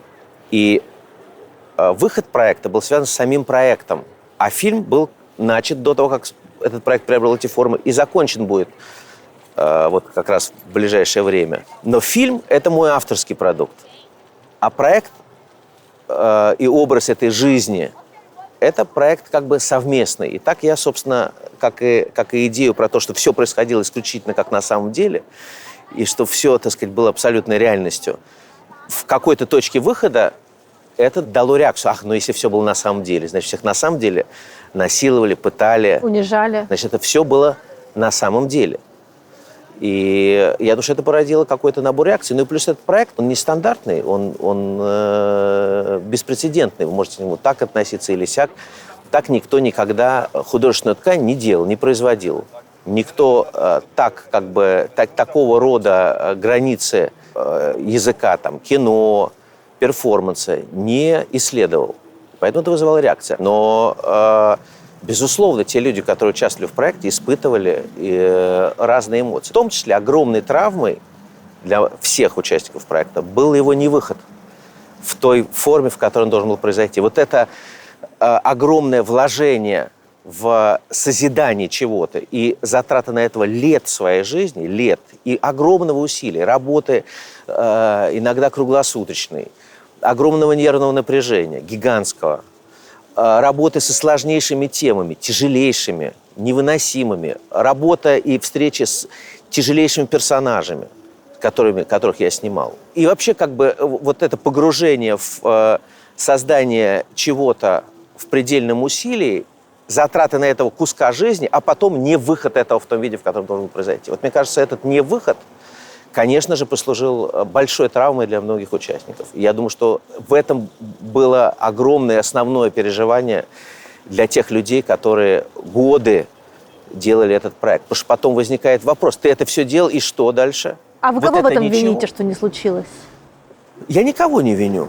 Это как бы набор событий. Ну, это как, понимаете, наверное, это можно дальше ретроспективно исследовать, но мне кажется, это бессмысленно кого-либо винить. Можно исследовать и присваивать вину себе, мне самому, немецкому правительству, Министерству культуры, обстоятельствам, ковиду, войне. Я сейчас понимаю, что отмена, например, премьеры в той форме, в которой она должна была быть в Берлине, Париже и Лондоне, когда я сейчас ретроспективно смотрю на то, что происходит вот с этой попыткой восстановления всей советской парадигмы, я сейчас, конечно, понимаю, что этого не могло быть, не могло случиться. А если бы случилось, то тогда, может быть, бы не случилось бы того, что сейчас происходит. Не потому, что из-за этого бы не случилось, а потому что так устроены были большие потоки реальности, которые мы знаем, что это может в эту сторону пойти. Но пока оно не случается, мы в это не верим. Как я не верил в то, что будет... И никто из моих знакомых практически, кроме моей жены, надо сказать, еще там 2-3 человек, не верили в то, что будет война в том масштабе, в котором она происходила. Так же, как мы знали, что будет война в Израиле, мы понимали, что она будет, но ты не веришь этого. А в какой-то момент, когда начинают вещи случаться, большие, и происходят эти гигантские изменения, мы прожили за 1,5 года, мы находимся, вот я нахожусь внутри 2 войн. Страшной войны в Украине, с которой я связан и тем, что я работал в Украине, и с тем, что моя мама родилась и прожила в Украине часть своей жизни, и с тем, что я с этой страной связан просто, так сказать, корнево также, и с тем, что происходит в России, скорее, тоже корнево связан, и с тем, что сейчас происходит в Израиле. Как мы оказались? Мы же в этом оказались. Мой сын сейчас находится в Израиле. Там идут бомбежки. Я с ним вот сейчас перед нашим интервью разговариваю, мы обсуждаем, что ему нужно, где находится бомбоубежище. И это просто реальный, спокойный разговор. Как мы оказались в этом? Мы в нем оказались, мы в нем живем. Поэтому, когда ты смотришь на такого объема события, и на какой-то художественный проект, и на какие-то переживания нас, участников разные, того, что это там не случилось, или это было травматичным опытом, более или менее, или он был потому, что были такие съемки, или потому что проект не вышел. Когда ты смотришь это в другой картине, то проект «Дау» именно в контексте происходящего, он оказался и окажется еще важнее и сложнее, чем то, когда он задумывался. Так получилось. Понимаете? Я не мог себе представить ни в каком сне, что фильм «Дау» превратится в путешествие длиной, на будущий год будет 20 лет будет. Но я при этом знал, что я не могу его не делать. Я не могу не делать такие. Я как бы не могу не делать, а делаю, я знаю, что я могу делать что-то, что могу делать только я. И это обязан делать. Иногда возникают такие моменты, когда уже во времени собственной жизни ты вдруг видишь, что что-то, что ты сделал, имеет какое-то значение. И кому-то может дать какую-то опору. В этот момент возникает какое-то, конечно, чувство подтвержденной небессмысленности.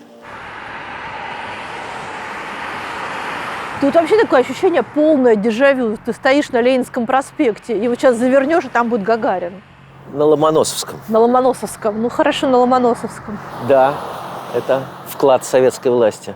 Это не дежавю, а как бы такая какая-то штука, знаете, активирует внутри какие-то такие уже врожденные, потому что я же как бы врожденный в СССР. Я чувствую, понимаете, то, что вот эта власть советская, что она могла сделать, например, с ГДР. Что, вы представляете, да, в ГДР единственная машина, которая производилась, была Тарабанд. Это что же нужно было сделать со страной, с какой скоростью, чтобы они вот строили вот эти дома, производили тарабанты? Это что за изменение такое? Вот знаете, когда ты находишься в Восточном Берлине, особенно если ты двигаешься, например, по бывшей Восточной Германии в какой-нибудь там город Росток или еще что-нибудь в этом роде, и ты видишь лица людей, и ты понимаешь, что в них вот этот шифт, вот это как бы переключение за годы этой советской жизни произошло. Потому что ты видишь это напряжение в лицах, этот тип энергии. Но есть ли определенная ирония судьбы в том, что вот здесь, да? Или Да. вот там, где вы заканчиваете свой фильм «Дау»? Ну вот здесь, да, на этой площади. Есть, безусловно, потому что, когда я начинал работать с продюсером Филиппом Бабером, с которым я этот фильм «Дау» и начинал делать, и с которым я его и заканчивал, его офис был в Западном Берлине. На Момсенштрассе, это была такая старинная буржуазная улица, и 20 лет его рабочей жизни, офис был там же работал, кстати говоря, Триер с Гринштейном, когда они пытались сделать фильм по сценарию Гринштейна, и многие другие выдающиеся деятели мирового кино, с которым работал Филипп. А несколько лет назад он переехал сюда. И так совпало, что да, что вот, собственно, завершаю я фильм «Дау», вот этой коробки этих энергий. Но, наверное, это и справедливо, потому что про это во многом и фильм. Значит, я где-то, видимо, не добыл, нужно добывать здесь. Единство места и времен, оно меня не охватывает, а захватывает. Иногда мне кажется, что ваш проект связан с тем, что это возможность через вот эту травму, через этот неподдельный запах советского туалета, который вы там так долго пытались воссоздать и воссоздали, говорят, преуспели в этом, вытащить что-то самое темное, что находится в человеке, самое гадкое, что позволяет ему применять насилие, позволяет ему быть подлым, позволяет ему быть мерзким. А что в вас есть самое гадкое, чего вы в себе боитесь? Вы же начинаете вопрос с утверждения. Но вот если вам кажется, то мне так не кажется, как вам кажется, да. Понимаете? Мне, во-первых, не кажется так, что «Дау» – это про самое мерзкое, самое темное, и что там какие-то вещи, именно эти вещи там пробуждаются, являются в центре. Я исследую природу человека. В природе человека, как мне кажется, в природе времени, из которого мы происходим, и которое сейчас опять нас догнало, безусловно, есть ужасные вещи и прекрасные вещи, и они часто сильно перемешаны. Я же не говорю, что я не снимал про ужасные вещи. Я, конечно, исследовал зло в большой степени. Зло и кошмары, и ужасы. Но есть ли любовь, которая в этом прорывается и существует. И даже если взять тот же фильм «Наташа», он еще и про то, что Наташа является абсолютно светлым, волшебным человеком, которого перемалывая, душа-то ее живет, понимаете? И это про это тоже, про то, что несмотря на ужасные, страшные, чудовищные подчас вещи, душа человека волшебная может выжить и выстоять. Это в большой степени про это тоже. Вопрос дальше, на чем сосредоточен фокус, в том числе в моменте времени нашего взгляда. Мы сделали проект DAO Digital, где есть, собственно, возможность для каждого зрителя смотреть свой собственный фильм. Зависит от того, что ты выбираешь, что ты смотришь. Да? То есть ты можешь смотреть только, например, секс, или только науку, или только ужасные мрачные сцены, или только историю про любовь или про предательство. Но это не связано с природой материала. Это связано с природой человека, с природой смотрящего. И тот взгляд, который есть сейчас и сформирован в последние годы на проект DAO, он связан с природой смотрящего часто на этот проект человека. Ко мне приходили люди и говорили: слушай, очень скучный проект ко мне.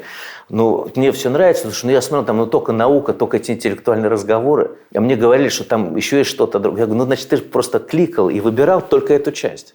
А кто-то говорит: слушай, это ужасно, там все только... Это связано с этим типом взгляда. И этот тип взгляда, по словам моего друга, участника проекта, выдающегося физика современности Никиты Некрасова, DAO-мир отражает квантовое описание реальности, где ты с разных точек зрения, смотря из разных точек, ты видишь разный мир. И в каждом случае он такой, но только он еще и другой, и третий, и пятый, и десятый. Поэтому это связано с точками зрения. И отвечая на ваш вопрос, а не избегая его про себя, конечно, во мне есть разные стороны. Я не святой, и у меня есть много того, что во мне не нравится. Какого себя вы боитесь? Я боюсь себя трусливого. Вот, пожалуй, что когда трусливого, и я боюсь себя тогда, когда я боюсь брать на себя риски. Когда я боюсь брать на себя полную ответственность. Когда внутри сомнений, которые я в себе люблю и культивирую, когда внутри этих сомнений баланс нарушается, и это уже не про сомнения, а про неуверенность, про неготовность. Когда я теряю внутренний слух к тому, что я должен и обязан делать. Я считаю себя человеком на службе. Я считаю, что я знаю, что я могу сделать какие-то вещи, которые кроме меня никто не может сделать. И я их должен сделать. А дальше уже это может быть тяжелым, долгим, может занять 20 лет, может 2 года. Это уже как... У меня нет выбора в этом смысле. И вот тогда, когда я теряю чувство этой устойчивости и знание того, что я делаю все правильно, а дальше будет, что будет. Вот тогда в эти моменты я себя боюсь, и мне это все очень не нравится.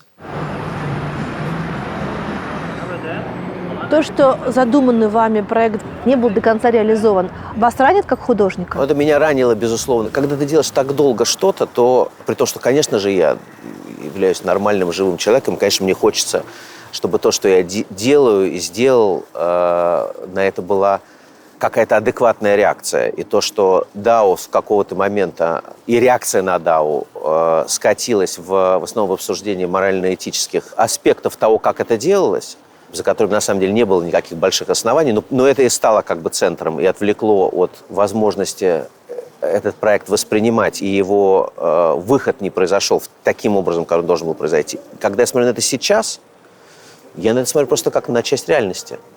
И в этом смысле проект от этого никуда не делся, потому что у него нету срока годности. У меня нет сомнений, что этот проект будет жить, и он точно что-то такое рассказал и рассказывает, и еще расскажет о природе человека, о природе человека советского, о природе человека вообще. А весь набор событий, случившихся и не случившихся, это часть этого текста. Да, в моменте я это очень переживал, но это же как бы силы судьбы. Их нужно уважать, я их уважаю. Как вы думаете, Теодору Куренису, который сыграл главную роль человека в этой сложной, полной насилия, компромиссов и предательств советской реальности, помогает ли этот опыт сейчас выживать в новой российской реальности, где Теодор Куренис остался в России, у него переформатировался новый оркестр, у него есть Дом радио, и есть теперь уже и балет при этом? Я не знаю, надо спросить Теодора, как он... Вы общаетесь? Я общаюсь с ним, мы, к сожалению, общаемся не часто, но я с ним общаюсь, отношусь к нему с любовью братской. Я знаю, что он человек чистого духа. Он человек, который живет какую-то свою судьбу в своих логиках. Помогает ли ему этот проект? Опыт. Опыт я вам сказать не могу. Он просто другой. Он анархист по своей природе. Из страны, которая прожила опыт черных полковников. Он же, по-моему, там не жил в этот момент. Нет, это не важно. Мы же говорим про генетическую, мы с вами тоже в 30-е годы не жили. У него есть определенное отношение к Америке. У него есть определенный тип отношений к правам и к свободам, и к тем, чем является искусство. И кому, и для чего оно возможно. Мне хочется верить, что Теодор не пойдет и не будет переходить какие-то грани, которые уже связаны с тем, что он будет обслуживать режим, выступать. Мне в это хочется верить. А где эта грань? Я думаю, что грань – это когда твой репертуар зависит от того, кто тебе говорит, какой у тебя должен быть репертуар. Когда тебе говорят, кого ты можешь исполнять, кого нет, с кем ты можешь работать, с кем нет. Когда ты должен буквально подтверждать и поддерживать режим.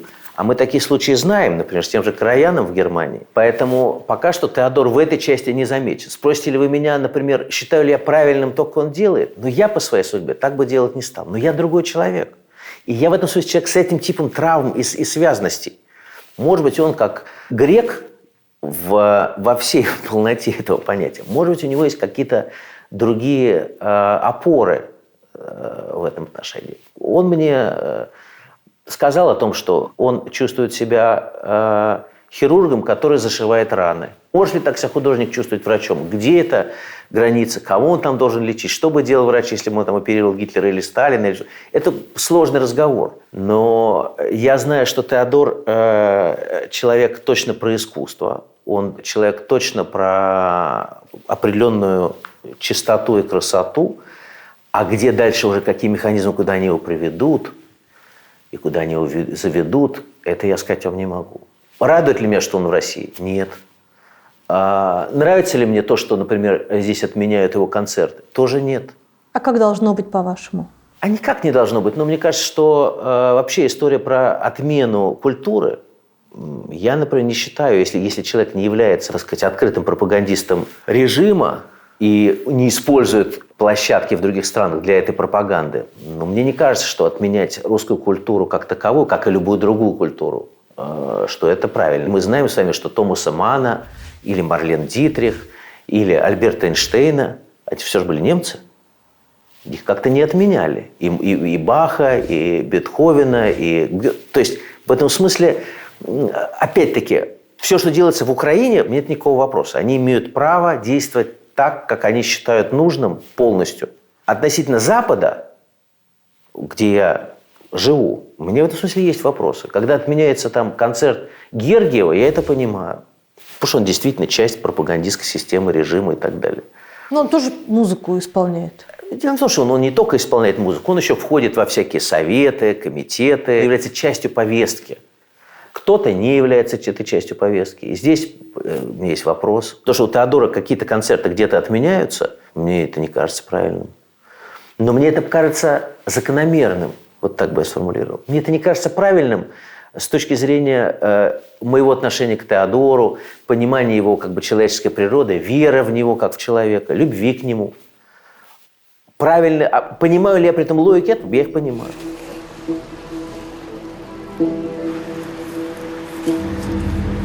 Когда будет фильм? Фильм будет в будущем году. Несмотря ни на что? Ну, смотреть можем мы сейчас только ни на что, потому что на что-то смотреть невозможно, это что-то меняется. Поэтому я думаю, что это так будет, если все будет происходить по тому плану, который есть, потому что это фильм, который был начат изначально как самый крупный опыт копродакшена, а это так было в 2005-2006 году между Европой и тогда Россией, потому что тогда это был еще российский фильм, в котором были деньги Министерства культуры, которые затем мы выплатили назад в 2013 году. И, собственно говоря, благодаря тому, что это проект, который изначально делался в Европе с европейскими копродюсерами, с телеканалом АРТ, ВДР, немецкими государственными фондами и так далее, поэтому у этого проекта есть, у фильма есть абсолютно как бы логическая возможность его здесь доделать. Мне был важнее сам проект, чем фильм. Я хотел вначале выпустить проект, все, что связано с жизнью, с институтом и с этим типом реалий, как бы с созданием жизни и исчезновением жизни. Этому, собственно, были посвящены те 3 части проекта, о которых мы говорили, премьерные, одна из которых состоялась в Париже. А фильм должен был быть отдельным продуктом, который выходит после этого. И вот, собственно, сейчас я его завершаю. Сколько в итоге все это стоило? Это стоило больших денег. В силу устройства проекта у него был изначальный бюджет, связанный с фильмом, который был в 8 миллионов евро. Но затем этот бюджет вырос и увеличился. Мы не называем как бы его точные суммы, но это большой бюджет. Я слышала, что в итоге это 50 миллионов евро. Скажите мне, я... Ну, мы не будем играть больше или меньше? В угадай. Да. В угадай это большой проект, это большие деньги. Та часть, которая связана с проектом и с институтом, это все стало возможно благодаря Сергею Адониеву, который этот проект до 2019 года финансировал. Фильм был возможен благодаря Филиппу Баберу и тем копродюсерам, которые в нем участвовали. А если бы не было денег, вы бы на чем остановились? Понимаете, здесь же нету такого слагательного наклонения, потому что деньги, как мне кажется, они приходят еще к идеям. Идеи, правильно сформированные, они аккумулируют обеспечение их. Расскажите это тем миллионам режиссеров, которые все еще ищут бюджет на свои фильмы. А я считаю, что это касается любых режиссеров и любых проектов. Значит, какие-то вещи иногда не складываются, иногда складываются по-другому. Но если какая-то вещь должна случиться, то она и случается. Но какой бы был бы фильм или какой был бы проект, что бы из всего того, сказать. Что получилось, вы бы оставили, если бы у вас была возможность выбрать что-то одно? Институт, проект, фильм? Ну, это, понимаете, это как вас спросить, кого бы вы из своих 4 детей оставили бы, если бы... Ну, это не корректный вопрос. Я в этом смысле отношусь и к своей жизни, и к тому, что я делаю, как бы к цельному акту и к цельной истории. Это, собственно, важнейший проект, который себя представляет, если это напечатать как книгу, 247 томов по 500 страниц, всех диалогов этого института между самыми разными людьми и как бы историю некого мира от создания до разрушения на протяжении 30 лет или почти 3 лет реальной жизни.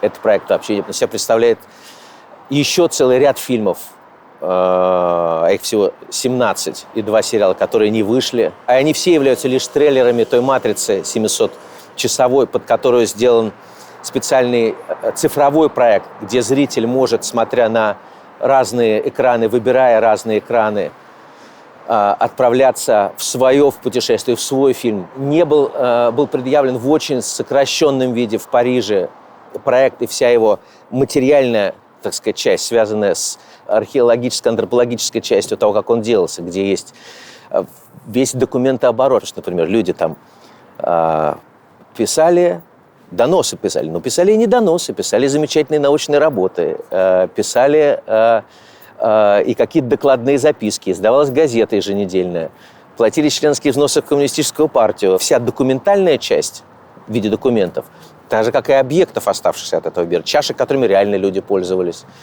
картинок, фотографий и так далее. Вся эта часть тоже не была предъявлена пока что. Но при только фотографий у нас больше 2 миллионов. То есть я понимаю, что это все такие как бы безумные цифры, но за этими безумными цифрами есть безумная работа и некая реальность. Это то, что касается части про проект. А часть про фильм тоже делалась очень специфически. Например, в Харькове мы откастинговали 352 тысячи жителей города, каждого 7-го жителя города, для того, чтобы получить те лица и тот как бы язык тела, который относился к каждому конкретному периоду времени, потому что время действия фильма идет с 28-го года, это мы снимали в Петербурге, где, кстати, 47 тысяч человек откастинговали, для массов, потому что там были большие массовые сцены, до 60-х годов, до 68-го года. Это все огромные объемы и производство, и работа с костюмом совершенно уникальные, и производство костюма изменить. То есть вот эта вся часть, она пока что никогда не была предъявлена и показана. Поэтому проекта в его объеме никто не видел, включая меня, кстати говоря. Значит ли это, что вы будете заниматься проектом DAO до конца своих дней? Это значит, что он как бы уже случился и есть, и для меня этот проект находится в прошлом. А как же все эти объемы, которые никто не видел? Надеюсь, что они будут явлены, но они сделаны, они уже существуют, понимаете? Они находятся там где-то на складе, где-то в облаке, где-то на сервере, но это все по большей части там на 90% завершенная работа. Единственный продукт, которым я не занимался, это фильм. Вот это мой как бы долг, который я должен относительно себя и тех, кто работал на проекте, я должен закрыть. Одним из важных людей, без которых проект DAO бы не состоялся, был бизнесмен Сергей Адонев. Вы говорили во многих интервью, что вы дружны. Вы по-прежнему дружите? Да, я дружен, и я люблю Сергея как человека, считаю его абсолютно выдающимся человеком, одареннейшим. И я считаю, что то, что он сделал для русской культуры, поддерживая и там хор Теодора, и построивший потрясающий театр Борису Юхананову, и там издавая книжки Мурдашвили, я считаю, что это вклад огромный его. Я считаю его человеком абсолютно уникальным. Я его очень люблю. Я с ним по-прежнему дружим. Мы с ним мало общаемся, потому что мы живем в... Сейчас он под санкциями оказался. Он оказался, да, под американскими санкциями. Понимаете, санкционная история, я ее, как бы сказать, уважаю как некую идею системную, но я не уверен, что санкции, которые вводятся против конкретных людей, что они должны быть так же уважаемы, как приговор суда. Я так не считаю. Санкции – это на основании каких-то данных, непроверенных обязательно, возникает легальный статус, в связи с которым отношение к человеку полностью трансформируется. Человек считается преступником. А вот люди, которые помогали состояться режиму Путина, помогают сейчас ему функционировать, они являются преступниками, по-вашему? Безусловно, безусловно. Но здесь дальше вопрос. А кто определил роль какого из этих людей, да, вот, кроме того, что она названа? Эти люди из круга Путина. В этой стране ввели санкции, в другой не ввели. Я знаю много примеров, в которых я могу со своей частной позиции понять, почему эти санкции введены. А в некоторых случаях, в которых мне хочется верить, что это несправедливость. И что... Против Адонева справедливы санкции, по-вашему? Мне хочется верить, что нет. Я не знаю деталей, как они вводились, но зная Сергея и относясь к нему так, как я отношусь, я считаю его человеком глубоко порядочным и человеком очень ярким. В последние годы он, насколько я знаю, не особенно участвовал в российском бизнесе. И с моей точки зрения, несправедливо. Я считаю, что такие люди, как Сергей, должны быть, наоборот, приняты, и с ними должен быть диалог внутри и западного, и про цивилизованное общество. Является ли Сергей Адонев ангелом? Ну, безусловно, нет. Но то, что это человек, с которым можно и нужно разговаривать, который понимает много про жизнь и много понимает, например, про российскую жизнь, в том числе история, например, смотрите, с поддержкой «Новой газеты». Я считаю, что вот если вы спросите, например, Дмитрия Муратова, пусть он же долгие годы пользовался поддержкой Адонева в «Новой газете», хорошо ли работала «Новая газета»? Является ли она компромиссным органом? Нет, с моей точки зрения, то, что делает Муратов, то, что делала «Новая газета», то, что делают журналисты «Новой газеты», это было потрясающим и выдающимся делом. Сейчас как бы сжатым и природным. Давал Адонев этому возможность случиться? Да. Газета существовала, это устраивало коллектив и Муратова. Была ли этой газете дана жизнь? Это было важным. А одновременно с этим я знаю, что у многих, например, в оппозиции современные, они говорят, нет, «Новая газета» – это ужасно, потому что они сотрудничали с... Но это же безумие, с моей точки зрения. Поэтому я основываюсь на своих человеческих привязанностях и на вере в каких-то конкретных людей, к которым я отношусь с симпатией, с любовью, потому что с Адоневым у меня были разные отношения. Как вы думаете, присутствие Адонева в вашем проекте DAO может ли навредить судьбе этого проекта дальнейшей? Нет, потому что, во-первых, этот проект был начат продюсером Филиппом Бабером еще до появления Адонева, и фильм был сформирован до появления Адонева. Адонев этот проект перестал финансировать. И с 2019 года Адонев меня не финансировал и не поддерживал проект. Почему? По каким-то причинам у него закончились отношения с проектом DAO. То, что мне казалось ужасной проблемой и огромным переживанием, когда он в 2019 году остановил финансирование проекта. был для меня шоком, и я очень переживал. То сейчас, смотря ретроспективно, может быть, это было и не так плохо, потому что это дает возможность фильму быть сделанным. И то, что я, например, тогда не закончил фильм, что фильм всегда был отдельным продуктом. Послужит ли это дальше, когда выйдет фильм той части проекта, которая финансировался Адониум? Я не знаю этого. Как мы не знаем, что и как будет развиваться и разворачиваться. Но это не меняет во-первых, моей огромной благодарности ему за участие и риск, и готовность поддерживать этот безумный в своем делании проект. Но и просто к тому, что я отношусь к нему как к личности с любовью. Это мое к нему частное отношение. Дальше. Санкции, суды, постановления. Это другой разговор. Но пока что нету никакого суда или какого-то производства, или каких-то доказательств, по которым можно сказать, что Адониев является преступником. Раз их нет, то можно уважать санкции с точки зрения соблюдения этого легального протокола. Но можно ли это мне уважать с точки зрения моего отношения к человеку? Нет. Я знаю, что Сергей, когда узнал об этих санкциях, тоже был потрясен этим. Это же касается, например, про другого своего товарища Михаила Фридмана, который был одним из доноров проекта и спонсоров проекта «Бабий Яр», наряду с Германом Ханом, с Рональдом Лаудером, с Виктором Пинчуком, с Владимиром Кличко. Не скрывая, всегда говорил, что меня позвал Фридман. Он меня как позвал? Он меня пригласил посоветоваться.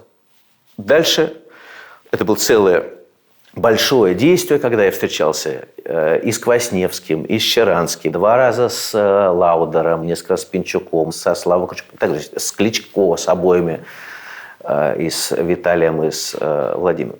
То есть это был целый процесс. Инициатором моего приглашения был Фридман.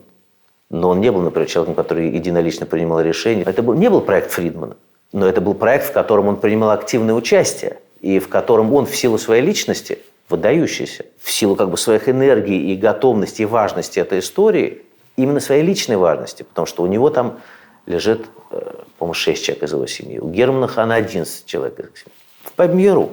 Никто же не говорит про то, в каких объемах они финансировали и помогали Яд Вашему и другим. Они же ведь очень много... А является ли это индульгенцией от чего бы то ни было? Нет, индульгенцией это не является. Я говорю про проект «Бабий Яр», и я вам говорю про свой опыт отношений с Фридманом внутри этого проекта.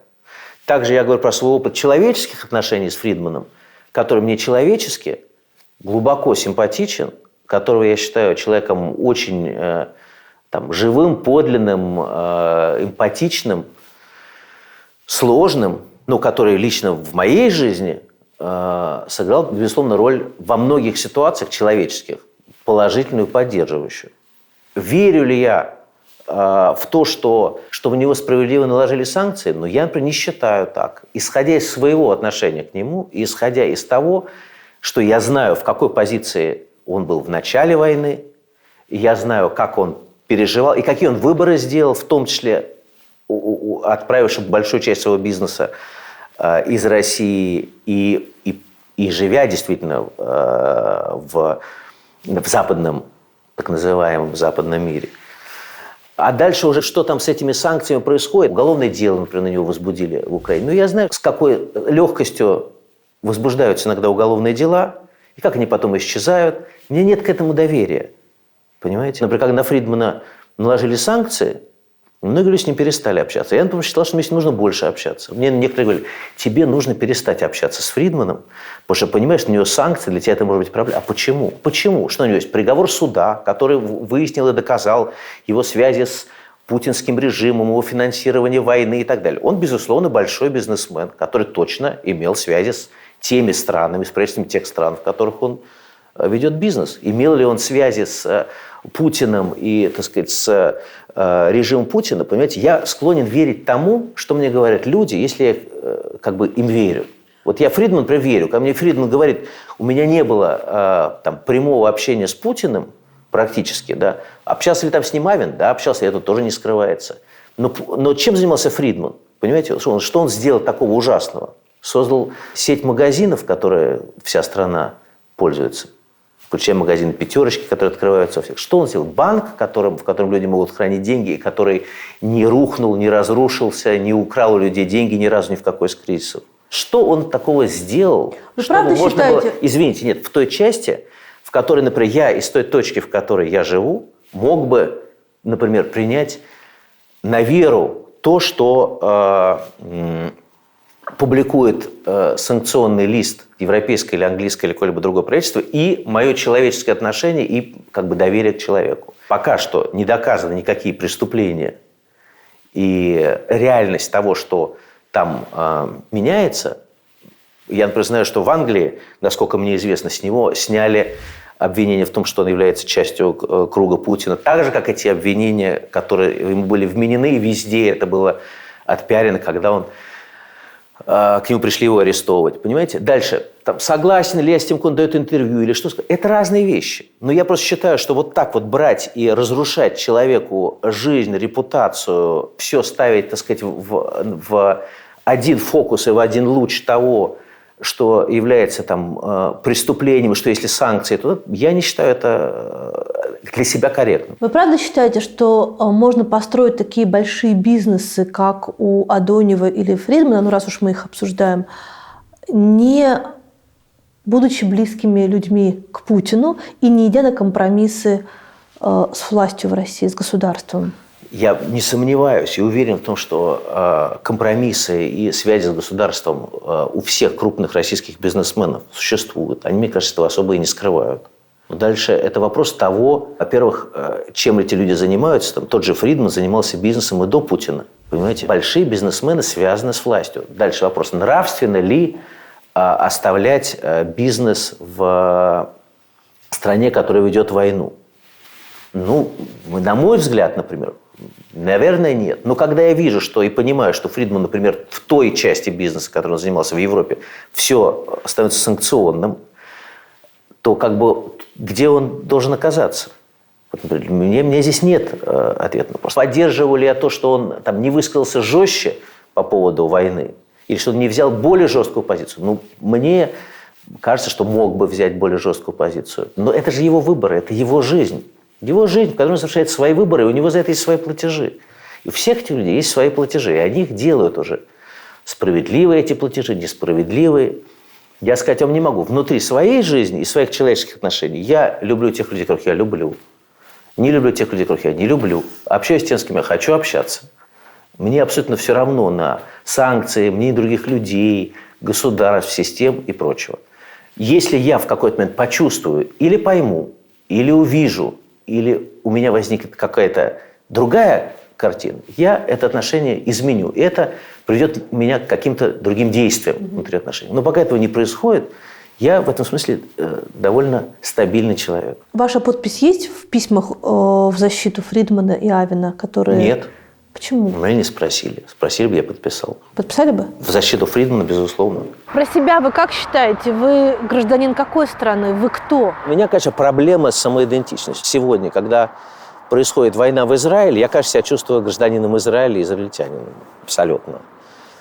А когда началась война в Украине, я, не имея никогда украинского паспорта, конечно, себя чувствовал политически ситуативно украинцем. Проживя много лет в Германии и будучи гражданином Германии, чувствую ли я себя немцем? Нет. Чувствую ли я себя немецким режиссером? Наверное, ввиду обстоятельств жизни, да. Но вопрос, что такое быть немцем, эту вещь я не знаю. Проживя много лет в Лондоне, чувствую ли я себя англичанином? Точно нет. Я даже не знаю, кем чувствует себя моя дочь. Я ее спрашиваю про это часто. Когда родилась в Лондоне, у которой первый язык английский, но у нее второй язык французский, третий русский, четвертый итальянский, хотя ей всего 9 лет. И она живет в том свободном мире, в котором ей не приходится задавать себе этого вопроса. Чувствую ли я себя русским? Конечно, я себя чувствую русским по культуре, я себя чувствую русским по ответственности, все равно за то, что происходит, по переживанию, по чудовищному стыду, по безысходности каких-то действий, которые невозможно предпринять, или я думаю, это я себе говорю, что их невозможно предпринять. Но я чувствую себя космополитом. Я завидую тем людям, у которых есть чувство малой родины, есть там деревенский пейзаж, в котором они выросли, к которому они привязаны. Я привязан к людям. А люди, к которым я привязан, по большей части их уже нет на этой земле, потому что я, будучи поздним ребенком у своих родителей, они мне подарили такую возможность проводить с собой много времени. И они меня всегда брали с собой. И я был единственным ребенком, которого, значит, куда-то пускали в такие как бы компании и общества. Я никогда не знал, что сидеть за детским столом. Например, всегда сидел за взрослым. А друзья моих родителей в основном были старше, чем мои родители. И это были потрясающие люди, удивительные. Это Альфред Гарич Нитке, и Владимир Янкелевский, и та же самая семья Ермолинских, Натан Эдельман, Леонид Лиходеев, Дрейден, Наталья Борисовна Рязанцев. Для меня эти люди, а также их связь с другим поколением ушедшим, они для меня являются родиной. И эту родину меня никто отнять не может. А если говорить про самую важную опору в вашей жизни, то это, наверное, она в детстве находится? Вы родились в изумительной семье. Я родился в изумительной семье, это правда. И мои родители – это, безусловно, для меня важная опора. И родители, и предки мои, причем не только предки по линии моего папы, которые как бы известные предки, но и по линии моей мамы, люди, которые родились в еврейском местечке Шаргород Винницкой области, и которые прожили тоже очень сложную жизнь. И умерли рано. Моя бабушка умерла в 1948 году, когда моей маме было 8 лет. Папа умер, когда моей маме было 24 года. Брат его погиб, когда моей маме было 30 лет, а ему было 39 лет. Ваш отец выдающийся режиссер, художник. А какое влияние он оказал на то, каким вы выросли? Он и продолжает оказывать влияние. Вы советуетесь с ним? Я с ним не советуюсь по творческим вопросам почти никогда. Да вы что? Нет. Он редкий человек, который может на меня повлиять. Я помню, что я все время показал ему некую свою работу. Мне было, наверное, лет 19. И он каким-то образом про нее высказался. Ну и я после этого, наверное, года 2 не знал, как мне вообще что дальше делать. И я знаю, что он это делал с абсолютной любовью. Но с того момента я стал осторожен с ним в советах. То есть я, например, фильм «4» папа увидел уже после премьеры в Венеции. На съемки «Дау» я его звал. К «Дау» у него отношение, так сказать, сложное, разное. Но вот это право на честный, открытый как бы разговор, оно есть. Я с ним не советуюсь, но я чувствую эту связь с ним. И от этой связи я многим питаюсь. Как и, например, от связи со своим дедушкой, который умер в 1987 году. Понимаете? Это в этом смысле такая вот история. Но мы разные очень с папой. Я с огромным уважением и с любовью отношусь ко всему тому, что он делает. Я знаю, что он меня очень любит, но относится к моему творчеству. Слова такие, к моему творчеству. Но к тому, что я делаю, сложнее. Я просто, понимаете, вот когда я смотрю на своего папу, которому 83 года, и который полон невероятной энергии и любопытства, и любознательности, ему вообще не скучно жить, у него абсолютно нет времени, потому что он очень-очень занят всегда. Он всегда хочет идти на все премьеры, во все музеи. Он всегда находится в связи с реальностью и с культурой. И это, во-первых, накладывает определенную ответственность, потому что ты понимаешь, что если с Божьей помощью предстоит прожить, то еще много лет, когда нужно продолжать изо всех сил что-то делать, где-то как-то чинить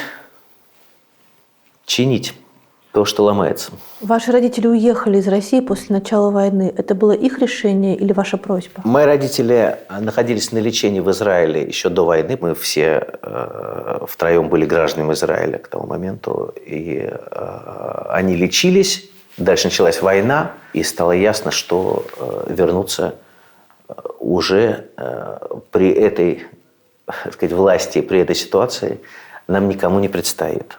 И родители остались в Израиле. Это было сложное для них решение, потому что они люди, мягко говоря, не молодые, но для меня вопроса о возвращении в Россию, естественно, не стояло.